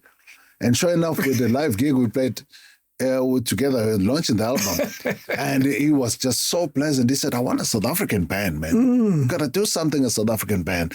I regret not following that up because whilst doing that, he was like ready to get going. I said I wanted to get Ian Herman from Tananas. Jeez. And it was going to be a combination of notes, just to have George Duke. And some of that when he came to the Cape Town Jazz Festival, he said, well, and they said, how does it feel to be in South Africa? I said, well, I've been to South Africa through Victor Masondo. Victor Masondo, they were like, oh, Victor, you mean Victor Masondo? The Victor. Because our people. So you brought him here musically. Yeah. Yeah. So, he was a sweet human being, man, great human being. I mean, just highly gifted, just amazing. Do you know that the little story you say about him saying, I should get a South African band? Mm-hmm. I imagine that's what Paul Simon said when he did Graceland. Because it's a South African band behind him. Yeah. Where I saw one performance where even Hugh Masekela is on trumpet. Yeah. And I remember thinking, wow, this is a big international artist comes here and say, let's go, guys, for Ray Piris of this world. Who plays the bass on that? Oh, do you know who plays the bass on Graceland? Of course, Bageti Kumalo. Sure. Bageti Kumalo, Naitopi. Yeah. It's hot. Naitopi is hot. Yeah, we're so in touch. We remain in touch. I mean, we were just doing a video call not so long ago. We just kept talking. Bageti Kumalo was on bass there. Naitopi is hot. And he plays a different type of bass. Yeah. What is that called? Fretless or something? Well, that's the thing. He has a washburn. It was a washburn fretless. Okay. And because as such, as you see, these are the frets.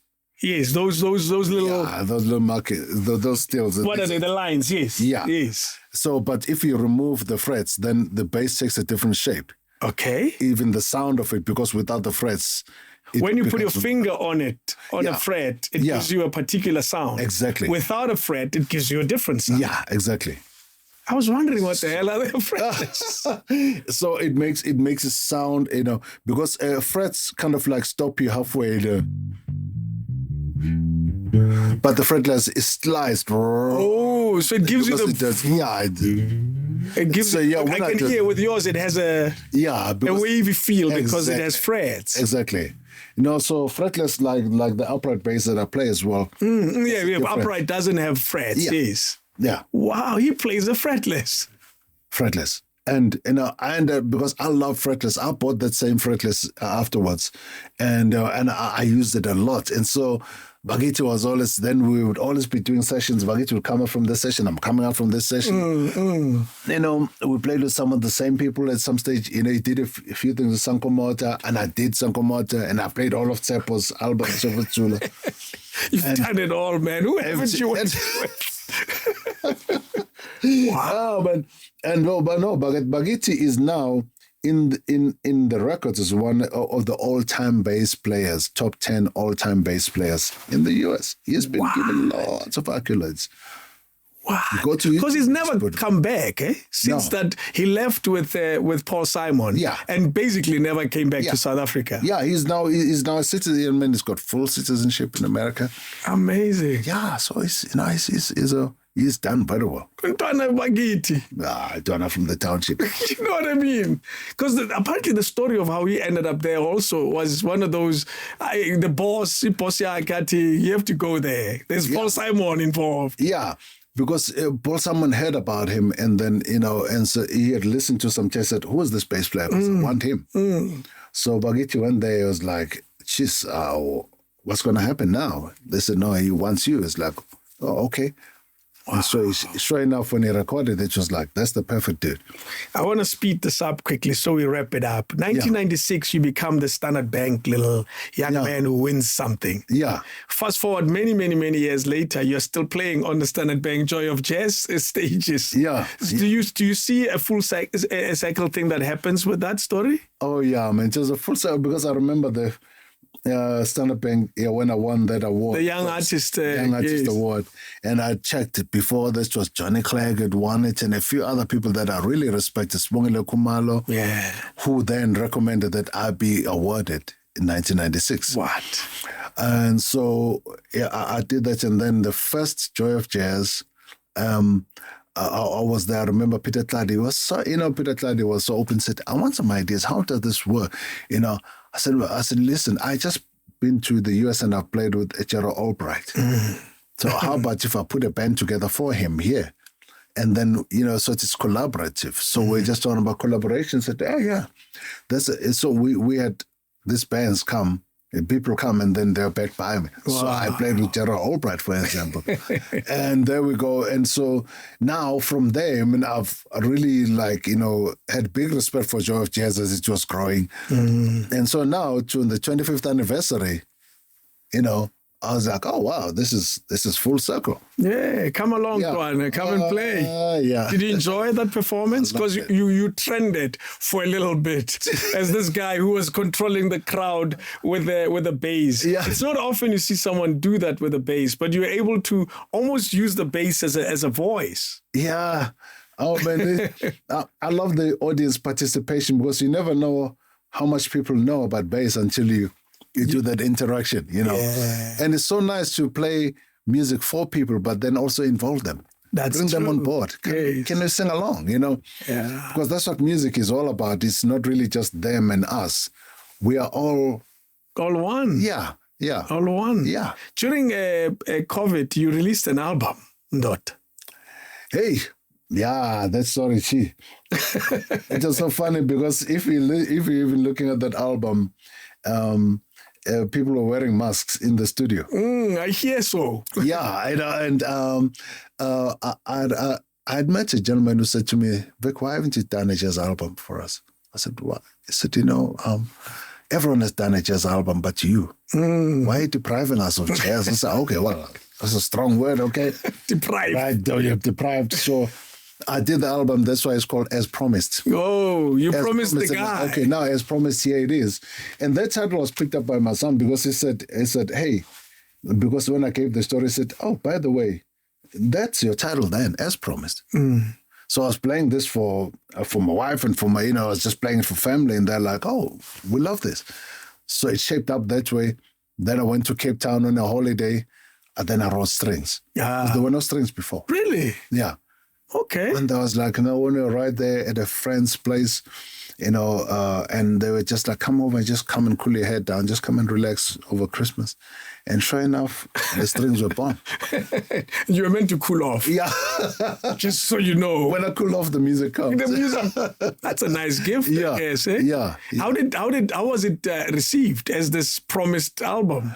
It was received so very. I was very surprised at because I was like, okay, it kind of directs me. People want a jazz album. Okay, do a jazz album. That's why I did it acoustically. I didn't use any electric instrument.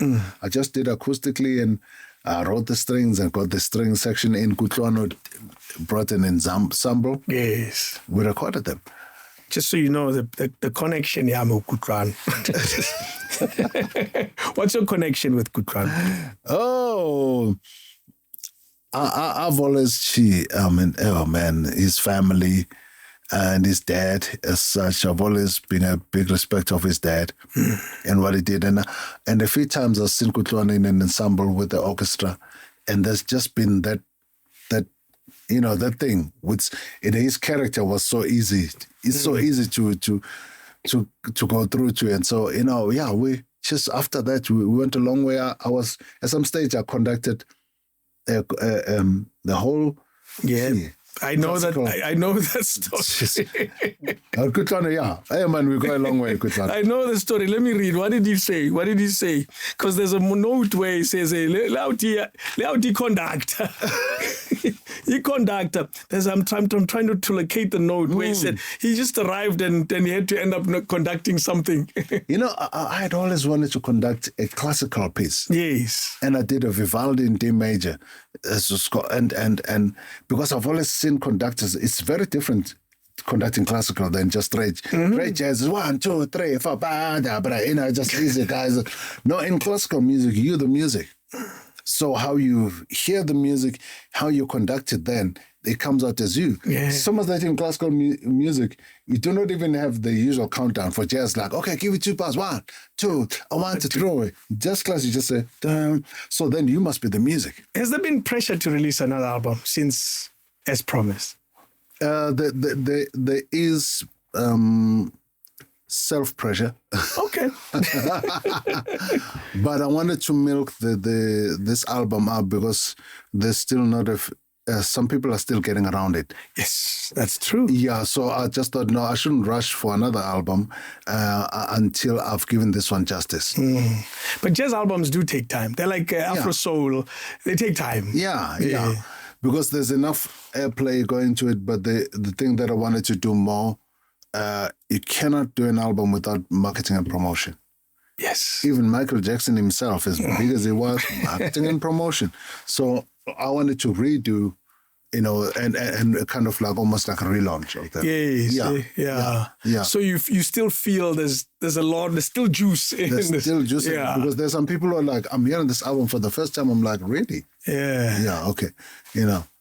So you're late, but it's okay. Yeah, no, yeah, but hey, listen, let's do it. Yeah. Okay. Yeah. So is that what you plan to do? For an example, you know what happened? We recorded the live show. It's Standard Bank Georgia. Oh, really? Actually, they record all of it, but I've never seen any of the videos. So this one, we multi-tracked it. And we're just going to listen back to see, do we want to release it? On its own? Yeah. Did you play predominantly the music from that album? Yeah, predominantly. That was all the music from the album. Yes. Except Manenberg.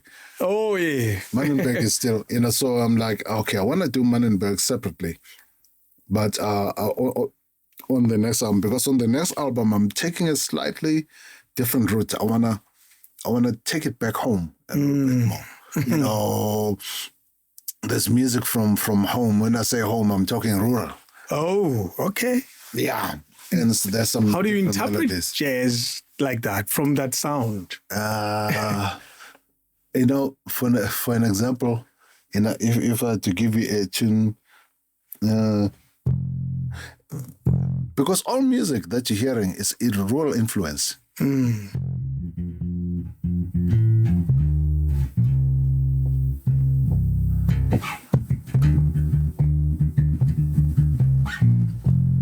I hear that. Now that's a song that was written that's written years and years and years back.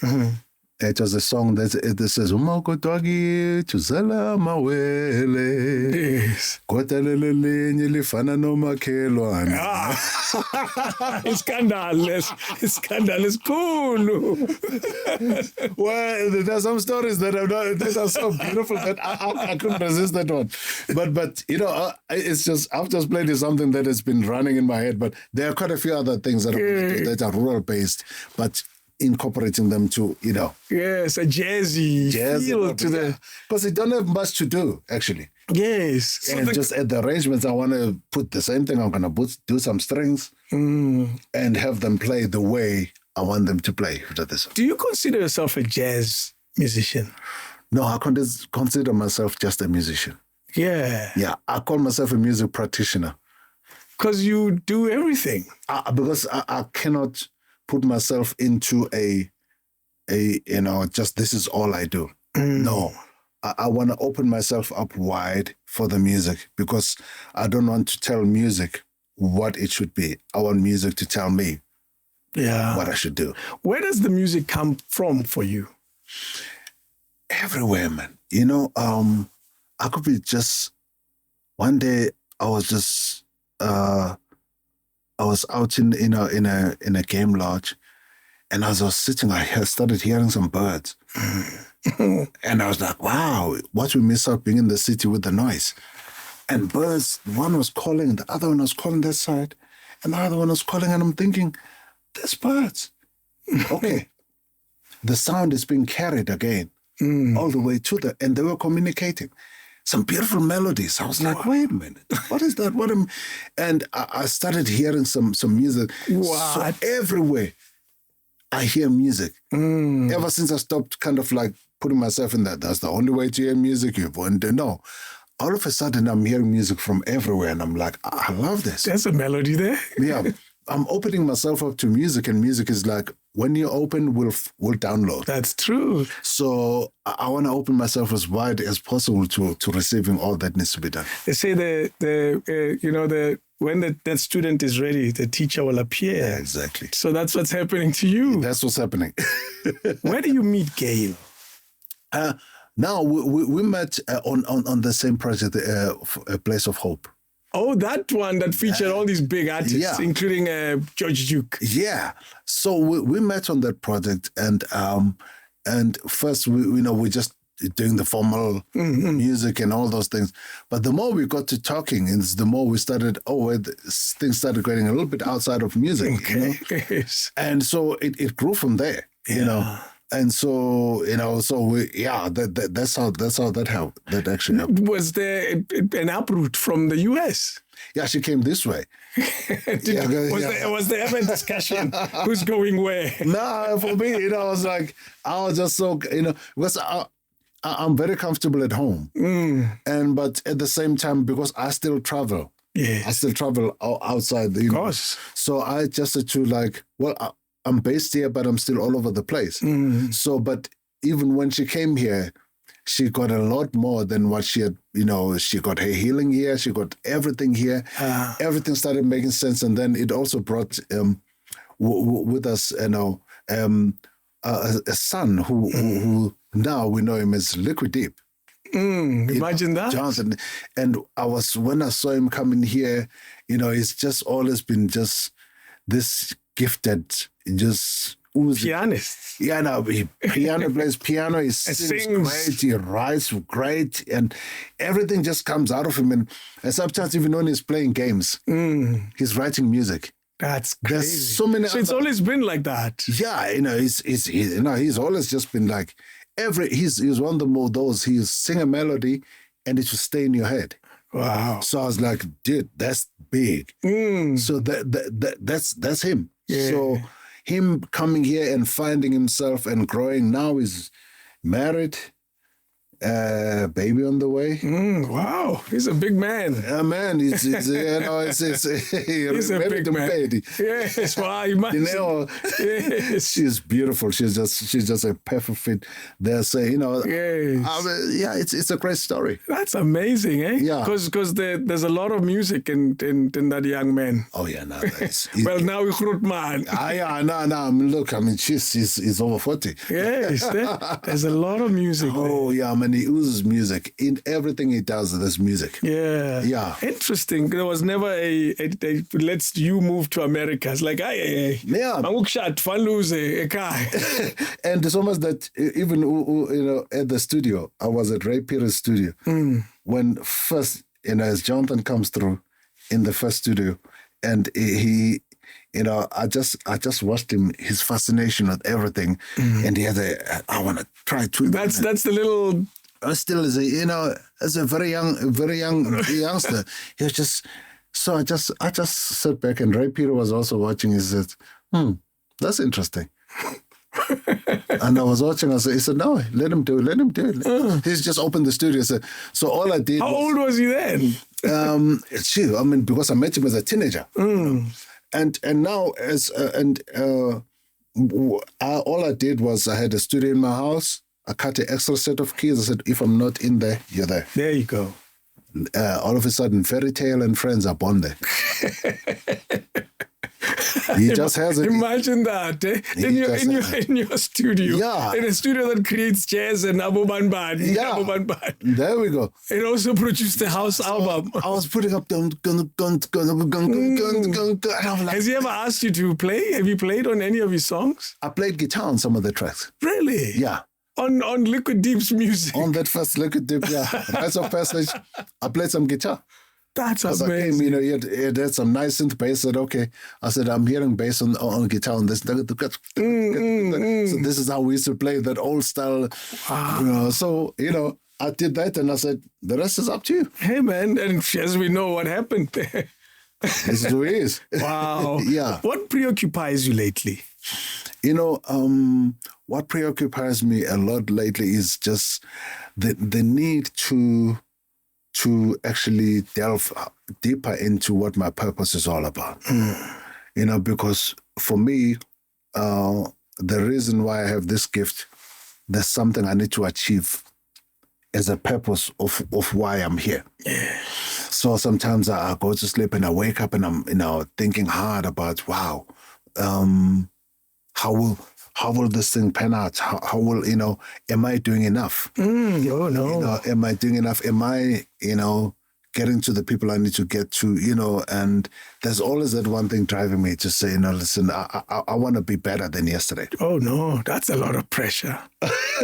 Well, no, you know, but the thing is, it's not like in a way that it's more like, I'm kind of like stressed, but it's the one thing that's to keep me on my toes. Yeah. Just to say, hey, listen, you know, well, one man said, the top of your mountain is the bottom for another. That's true. So you get to a certain place where you think, okay, I've come this far. What more is out there? True. But So what else can I do? Yeah. Because you're still here. I'm still here. You know, so I thought, no, man, let me push a little bit harder, and also try to look after myself, you know, as well, you know, because sometimes as musicians, you know, we can be so caught up with doing music and we forget to look after ourselves. I want to show you a question that I wrote. Yeah. That I said I'll ask you. Read the first line of that. You might as well answer it. The first line of that, 1 and 2. What does it say? Why are we here? Yes. And the second. What's the meaning of life? Aha, those two questions. And you've kind of spoke to them already before I even showed you. Why are we here? Exactly. What is the point of this entire life experience? Yeah. From your observation. That's the tricky part of it, eh? Yeah, because, you know, if we don't ask these questions, man, you know, we end up feeling like that's it to life. But whereas, you know, you're always inquiring, so, okay, you've given me another day, yeah? Another hour? Yeah, another hour, another minute, another second, what is it for? Yeah. Because I cannot afford to waste it, in, you know, as opposed to investing it. I want to be a life investor. You know, for me, I believe in investing in life. You know, have I invested in somebody else? Who can I build? Yeah. You know, well, you know, sometimes I even go with a purpose. Sometimes I even go into a, you know, I've done a few of these where I go to like a grocery store and I'm looking at the cashier, you know, looking at the cashier and it's just seeing someone who's been sitting there the whole day and they've been stressed by other people. No, this is not right, whatever. And I come up there and I would just even look at the cashier and say, how are you? And they said, I'm fine. I said, no, I'm serious. How are you? And then you see a little pause like, oh, you really want to know? Uh-oh, are you sure? You want to know? And I said, yeah, I really want to know why. And sometimes I've seen some cashiers where I said, you know, when I come back to the store, I want to find out that you no longer work here. This is why. I said, the reason why you're bored here is because there's something you're supposed to be doing, but this is a paycheck and it's safe. But this safety is not rewarding you. No. It's not paying your emotional rent. Yeah. There's something that you should be doing that you really love. And you shelved it because somebody said it won't work. Right. And then they paused. Here's one looked at me and said, I can't believe you just said that. I said, I don't want to see you again. But I want to meet you in your purpose. Yeah, somewhere else. I want to meet you now doing your own thing because you've been shelving your gift. Yeah. And sometimes I'm saying this to somebody who just needed to hear, because we discourage each other. If I come up with an idea, and the problem is that when I have an idea, I go share it with the wrong person. You say, I wanted to say, it's been done before. Who are you to think? Listen, those guys are spiritual and emotional dampeners and killers of your spirit. Run from them. I always say, tell no one. Just do it. Exactly. Tell nobody. Yeah. Because you don't know, even the person you think is on your side. Yeah. You don't know what they'll say about this particular idea. So tell no one, just try it. But at the same time, you need to actually find a sponsor. Mm-hmm. Well, that's the challenge. That's the one to actually say, who can be the one who I say, you know what, here's something I saw, and they'll be like, I don't know it, I don't understand it, but there's something in that. I'm on you. Or I believe in you. I believe in you. Yeah. And it'll be someone who's going to say, no, go for it. No, do it. Do it. We all need that, eh? That's and if you're lucky to have that, because that's why they say that's a proper confidant. Get about 3 of them in your lifetime. Yes. Then who'll be like, I'm in your corner. I don't understand it, but there's something in it. Wow. So, because sometimes it's easy when you're doing it by yourself. When you hit the hard times, then you pull out. I tell people, I said, you know what? One of the things that's fascinating for me is the anatomy of flight. Because when you see a plane, and I found out that the pilots, the people in the tower, they're looking at this, the orange thing that it shows the direction of the air. Yes. So for the plane to take off well, they normally point it against the air. Okay, so the air lifts it. Because when you lift your nose a little bit, lift your ego, lift your spirit up a little bit, you take off. But before that, you were working against the air. Yeah, the air. And then you did this. That's criticism. That's you can't make it. That's all those things. And then some people have always, a lot of people, they crash. You can't do it. Yeah, yes. They crash right there because that's the most crucial part of flight. It's the hardest part. Once they take off, yes, then everything crashes. Oh. The hardest part, when things get hard has come to compliment you to say you can do it. And that's why people fail. And the minute you do this, all you need is just lift yourself above the air, the troubles, and that which was against you takes you off. Yeah, you just solved the whole puzzle of life. All of it in one sentence. Wow. Have you made any contribution to guitar designs with Yamaha?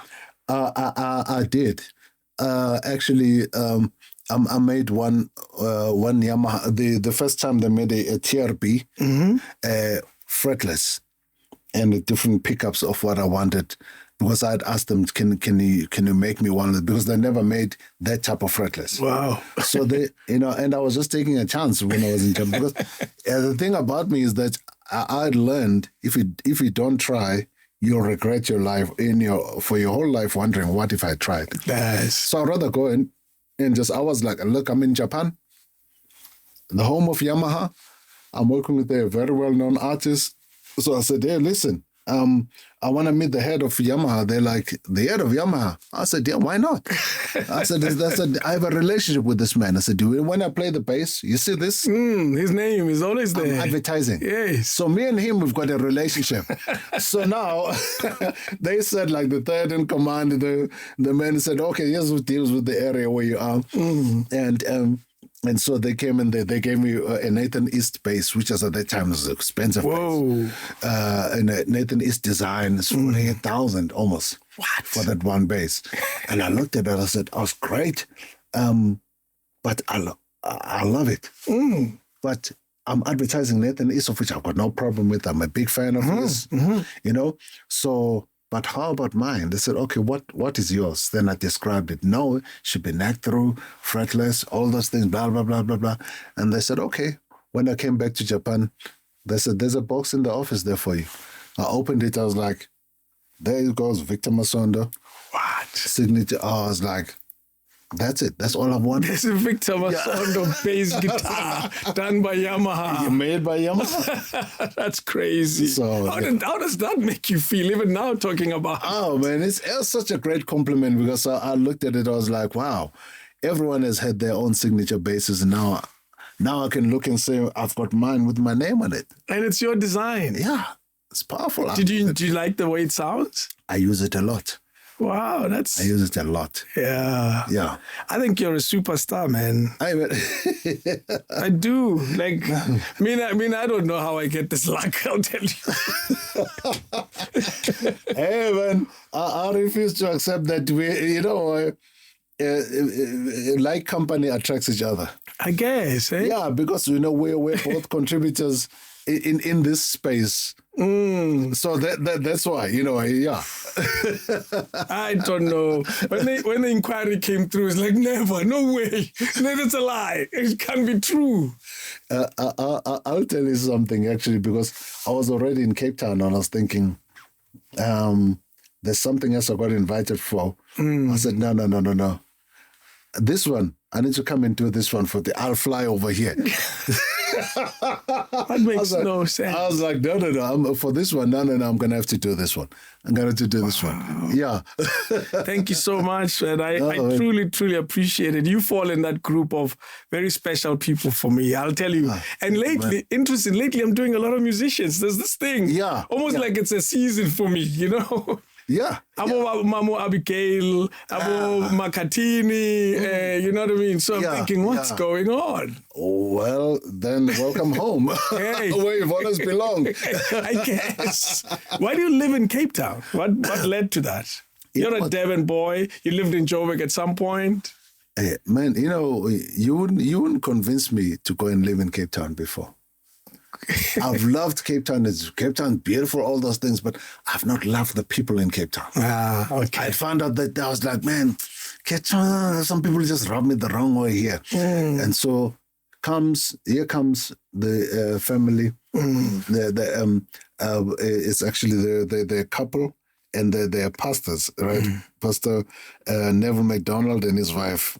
And the Pastor Wendy's, and they called me. They said, "Listen, come over for Christmas." I was going through a couple of things, and we just so come over, we'll go over there and spend time at Christmas, and I'm like relaxing. They're like, "No, just don't rush. You still have." Just stick around. You got January. Wait, what's the hurry? And so now I'm still there until like, no, man, you're getting a bit restless now, because I'm going backwards and forwards. I'm finishing the album and I'm still going back to Cape Town. And then finally, a friend of ours calls Gail and said, "Listen, guys, I heard that you're in Cape Town. Yeah. And I've got a house standing empty there. Don't you want to can you just occupy it for me?" Yes. We're like, okay. Giselle's her name. She spoke with, they'd met very briefly, just not like. It's not they don't know each other very well. So we go over to the house and I was like, oh, it's nice. It's in a security estate and it's on a lake. What? I was like, oh, wow, this is nice. So I'm just there for like maybe 3-4 months, a couple of months, and then we'll see what we need to. No, 4 months goes by and she's like, no, we need to extend, we're not ready to come back that side. Hey, my daughter. No, my dad needs to come back, but he's not ready. It's like, okay, a year goes by.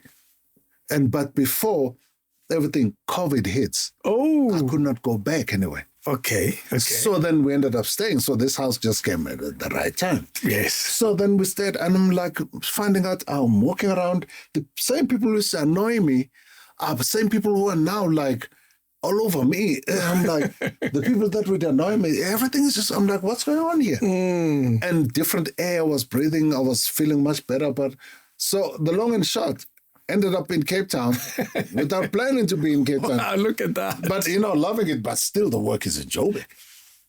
Did you come often? Yeah, I have to come often. Yes. Yeah. Not that there's no work in Cape Town, but the industry is rich here. Yes. Yeah. But do you feel you're settled now in Cape Town?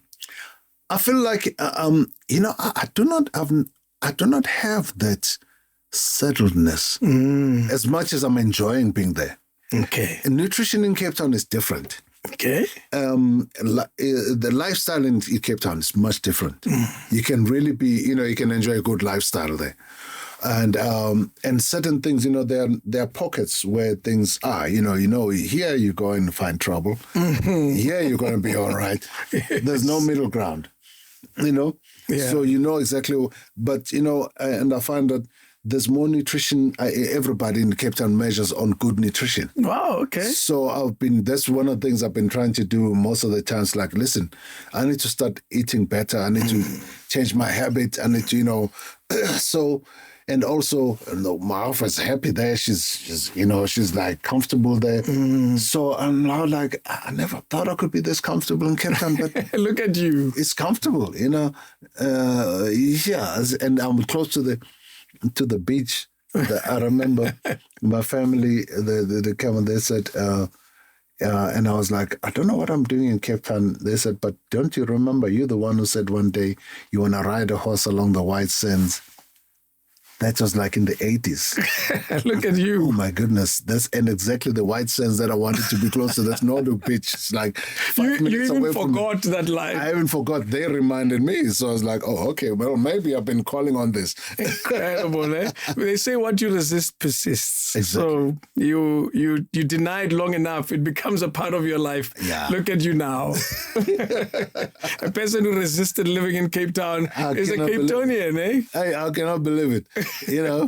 But I still love Joburg energy, man. The industry here is just different. I feel for what's happening in Cape Town because Cape Townians end up running away from Cape Town. Yes, eh? Because of the state of the industry. That's true. It's so, there are certain things that work and other things that just do not work at all. To see guys working still, in small little bitty clubs, and yet they're superstars. Yeah. They play really well. Because I know a lot of the international American R&B artists, very often when they arrive, and there's a band that's put together for them, it's mostly Cape Town guys. The gifts there are amazing. Yeah. But the door that's just been opened there for musicians sometimes is not the best door. It's not, it doesn't give them the right opportunity. Yeah, and there's a lot of depression in different places as well, because you've got people who who've just gotten used to a certain lifestyle. It's a long story. It's tough because you walked in there more like with energy, then I found out, okay, certain things are just where they are. But, still try and push harder and see what you can do to be a contributor. And not be conclusive. Maybe I'm wrongly conclusive. You were wrong once about it. Wrong once. About Cape Town. Happy to be wrong again. You. Wow. Yeah. I wish I wish you more songs, more music coming from the gods. Hey, man. and I wish you more travels around the world. I wish for a bigger impact of your sound beyond where it is now. And where it is amazing. I called your name every day for almost a month, reading a live radio, started being Joy of Jazz on the radio. Listen, I was listening because I'm always listening to you on the radio. Whenever I'm driving, I turn on the radio. Yes. And I was listening. I was always here. I was like, man. And the other people said, you've been announced a lot. I said, well, together with other people said, no, you've been announced a lot. You get announced. Well, you were. And you made a huge difference, I imagine, to the show, because part of my prep for this was to call Mamu Mantwa, who's the producer for the Standard Bank Joy of Jazz. I called her, and she told me about this massage thing that you do. Maybe as we conclude, what is this massage that you give freely? Well, I always see it's almost like, it started with Usipho Dlamini. And I watched how Usipho said and know how much he stresses, And I was watching him sitting like this, is like, oh man, Sipho. So I said to Sipho, relax, just sit back. And I started pressing on, because there is pressure points. Yes. So I just feel like there's a lump there. So I just kind of like, you just want to press it down, and Sipho was like, wow. And they were looking like, oh, Sipho, look at Sipho. Sipho is almost gone now. Eyes closed. But for me, it's as part of my healing hands, I guess. Yes, that's part of healing. So I just didn't. What is it? What is it called? It's something here called shiatsu massage, which is just pressing on the pressure points, and different pressure points, and release it. Because a lot of people take pills for headaches, but it's just pressure points. Oh, so if you take a pill, it's almost like putting a bandage, in the car, so you don't see the oil light. Because pain is a gift that tells you something is not right. Well, that's true, isn't it? Even swelling tells you that something is not right. Exactly. Yes. Exactly. Wow. So it's just pressure points where they get massaged a little bit, and then you feel like you're released, like, oh, I can. So now all of a sudden, when I did Sipo, then there was the next one, and then the next one. And there was somebody else who was saying, no, hey, me, I don't want to be touched here. I don't know what this thing is. I said, come sit here, let me show you what. And then all of a sudden, it's like, oh, I didn't know. Listen to that. Amazing. The healing hands. Hey, but no, I've thoroughly enjoyed this chat. You're an incredible musician. Thank you for agreeing to coming with your bass. No, but it's just, I had to ask, what's the point of having someone who plays this well and they don't play for us? No problem, man. Hey, it was a pleasure doing this. Yes. What do you say about the state of the industry now, the music industry? I still feel like the state of the industry can get better, because we have some people that have done very well for themselves, but sometimes things are not sustainable. Yes. It cannot be that we've got Jerusalem as a big hit, and then there's no follow-up of that. And then there'll be some kind of like disagreements. This one didn't, it's so sad for me when we reach a certain plateau and something else happens. But I want to see the industry being able to be what the industry should be, which is interactive. Yeah. And by being interactive means, that people are able to understand the value of what they do to contribute to each other. There's no one else here to steal anything of yours. You can't, we need to add value to each other as such. So I want to see the industry really kind of like become more educated. And I don't mean that by saying going to school as such, but, an educated is the one that inquires and seeks to be better themselves from what they are. Got you. Because a lot of young musicians are making money, but they do not actually know. They're making a lot of money, but they are losing a lot of money. True. So when you're still getting the check and you're still seeing your figures grow, add more zeros, you think you've done it, but there's more. So, and also, I want to see us being able to document our music and have it as a study tool, When people have a university, they need to study Winston Mankunkungo's. They need to study. Right now we've got Tete Mbambisa, the living icon. He's still here. Yeah. We've got Bra Louis Moholo. He's not playing anymore, And he can still play. But he needs to be listened to. These people have got stories to tell that will make us better. Yes.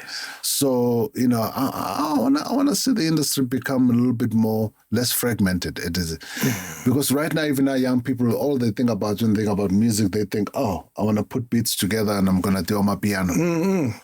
And not everyone is supposed to be in front. Other people are composers. Yeah. That's why you had, people who just, all they did was just write songs. And they made a living. Carole King, you name that. Yes. You were seeing a Carole King album there. Yes. That type of stuff, that's like a classic. Yeah. And so all those things, I want to see the industry becoming complete. Yeah. Yeah.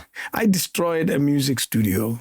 The studio was built to make music. I remember that. I was here once. Do you know how many times people say that? Because as I was driving by, I was like, Benvedito, I remember. Yeah. Do you know how many times people say that? That day, Kaifa Semenya said that. Lindelani Mkhize said that. Yeah. And Ntlantla said that. Everybody walks in here and say, I've been here before. Jeez. When they say Ntlantla and his dad was also... was also my dad's protege as well. What? He used to call him small boy. What? "Hey, we're gonna go see Small Boy. I like him." And so we family in Tatlambamba. So sad when he passed along. And Lindelani Mkhize, we family as well. Listen to that. Lindelani Mkhize, yeah, he was always at home. And his mom, Lindelani's mom, was a super quiet director. You've never seen anything like that. What? Her choir used to be the tightest voices you could ever hear. And she directed that choir with everything she had. When I see Lindelani, it's like, that's your mom. Wow, you've seen this before. Oh, yeah. And also very close, again, a very big family connection. And my dad loved him, and she just always like, oh, it's family. So it was obvious. I had no choice. Yes. When he came to Johannesburg, we used to spend a lot of time in my place. And Lindelani was always curious. Yeah. He wanted to know, how did he do that? And then he'll go and apply it. So how did he do that? Go and apply it. He's always been there. It's always been that. Yes. So it's no coincidence that he's succeeded like this, because that's always been Lindelani. Interesting. Chico Twala speaks of Lindelani that way as well. That man. Listen, I can tell stories between Chico and Lindelani, because there are times where even Lindelani, some say, started, he was very much, he'd be the person to say, no, I can do that. Who's that? Is Lindelani. That? Yeah. So he started saying, and I said, look, Chico, I'm his manager. I'm managing him. And at some stage, she was like, hey, when did you start managing? He said, no, don't worry. I'll show you what I mean. Lindelani has come up with crazy ideas. I remember when he did that, even Bob Mabena and Dr. Kumalo. Yes, the Get Funky project, yeah. And I'm on that project. What? I was on You're playing. We did a remix where I did a live, but even Dr. Kumalo mentions Masondo's got the group. I was there in that whole recording. When they say Masondo's got the group, they're talking about you. Yeah. I didn't know that. Yeah. No, we were all hanging in one. There are stories. I can tell stories about myself and Dr. Kumalo and Bob Mabena. Oh, man, Bob Mabena. You've been in so many songs that we will never even know. I couldn't have guessed that you were playing on that song. Because that song has a big bass. Yeah, I mean, and then I actually we did a remix of the song, where I took another bass line to fit it,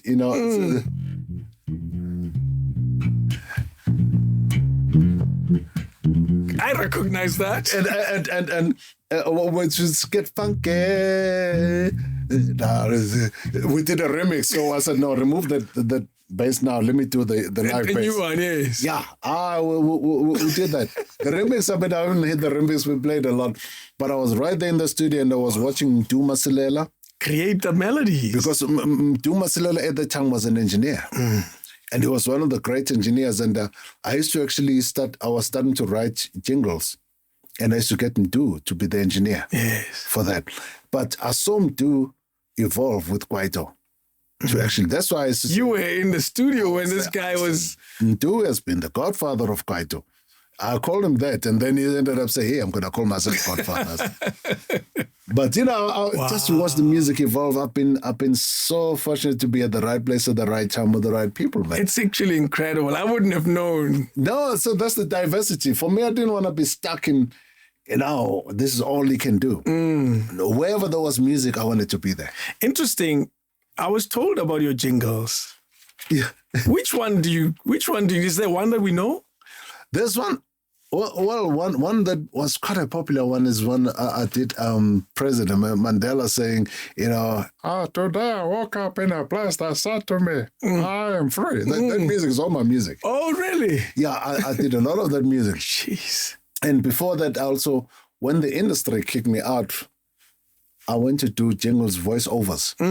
So I used to just do singing voiceovers, like I did that Alice Brown coffee cream. My name is Brown. Yeah, Alice Brown. And I did all those other voices. So many people did not know it was me. It was saying, I want to be Simba. You really name it. I did so many ads, and because I was so discouraged because I didn't want to do it. And then those ads brought me a lot of money because I started looking at, I can go there for one day. I can do the money that they're trying to make over this time. Yes. Singing 14 languages. Do you know, I when I bought this facility, as you know, you said you've been here before. Yeah. Do you remember what you were doing? We did. There was another song, but it never got to be popular. There was a song that we recorded here a few times, and was it the man who owned this place? Richard Aronson. Yeah, Richard Aronson. He brought me a few times to do a couple of sessions. Yeah. So when I bought this place, which is now probably 15 years now? Yeah. 15 years ago, I wanted a studio for radio adverts. Okay. Not music. I wasn't keen on music. Okay. And interesting you say that. My reason was exactly that. Okay. That with adverts, you're able to make quick money and you know the client is going to pay you. Yeah. With music, you're hoping it works. And that line, hoping it works, I said, music I'm not going that direction. I'm going the advert route. There's been a lot of songs recorded in these facilities. Many, many, many songs, even after I bought it, because it's built for that. Yeah, okay. It's built for music. Yeah. But, we recorded 30-second advert, it's Pedi, and say mixer, say Tumela, life carries on. Yeah. And not even melodies, sing now. Yeah. And so when musicians come here, I'm not surprised when they say, I've been here before. Yeah. Because it turns out it was a very popular studio at some point for a lot of artists. Yeah, it did turn out quite well, actually. Yes. Yeah, until... the man himself started, the kind of a few problems that he got into. So yes, yeah, and it never worked. Yeah, and he left. Yeah, he left. When he left, I got a call from a friend that said there's a studio up for sale. Go check it out. I came, I looked at it. I said it's too big for me, and I still maintain it's too big. Yeah, because the music side, which is the studio outside, is huge. It can record an orchestra. Yeah. And I said, this is too much. But I decided, you know what, I'll buy it and we'll carry on. And now it's 15 years later, I'm still here. And now we're doing other things. Yeah. It's podcasts and I will make Gia upstairs. And that's all we do here now. Okay. And hoping we'll get more and more clients that will occupy all these many rooms because I maintain this place is too big for me. But it is what it is. I've been here long now. Oh, okay. And so I always get fascinated when I meet a musician and they say, oh, no, guys, Lindau. Yeah. So it Benvenuto, it didn't surprise you? No. I saw that one. I was like, oh, okay. I remember because Mamiri Makeva's manager, Roberto, he used to like, because when he saw Benvenuto, for him, he thought, it's Italian. So he used to come and stay here. I used to say, Roberto, why are you staying so far? It's Benvenuto. He's a familiar to me. It's good. Victor, leave it alone. I'm happy there. Yes, it's just a hotel owned by Englishmen. Yeah. It's not Italian. Yeah. Wow, man. Thank you so much, Masondo. I truly appreciate your visit. King David Studio Podcast.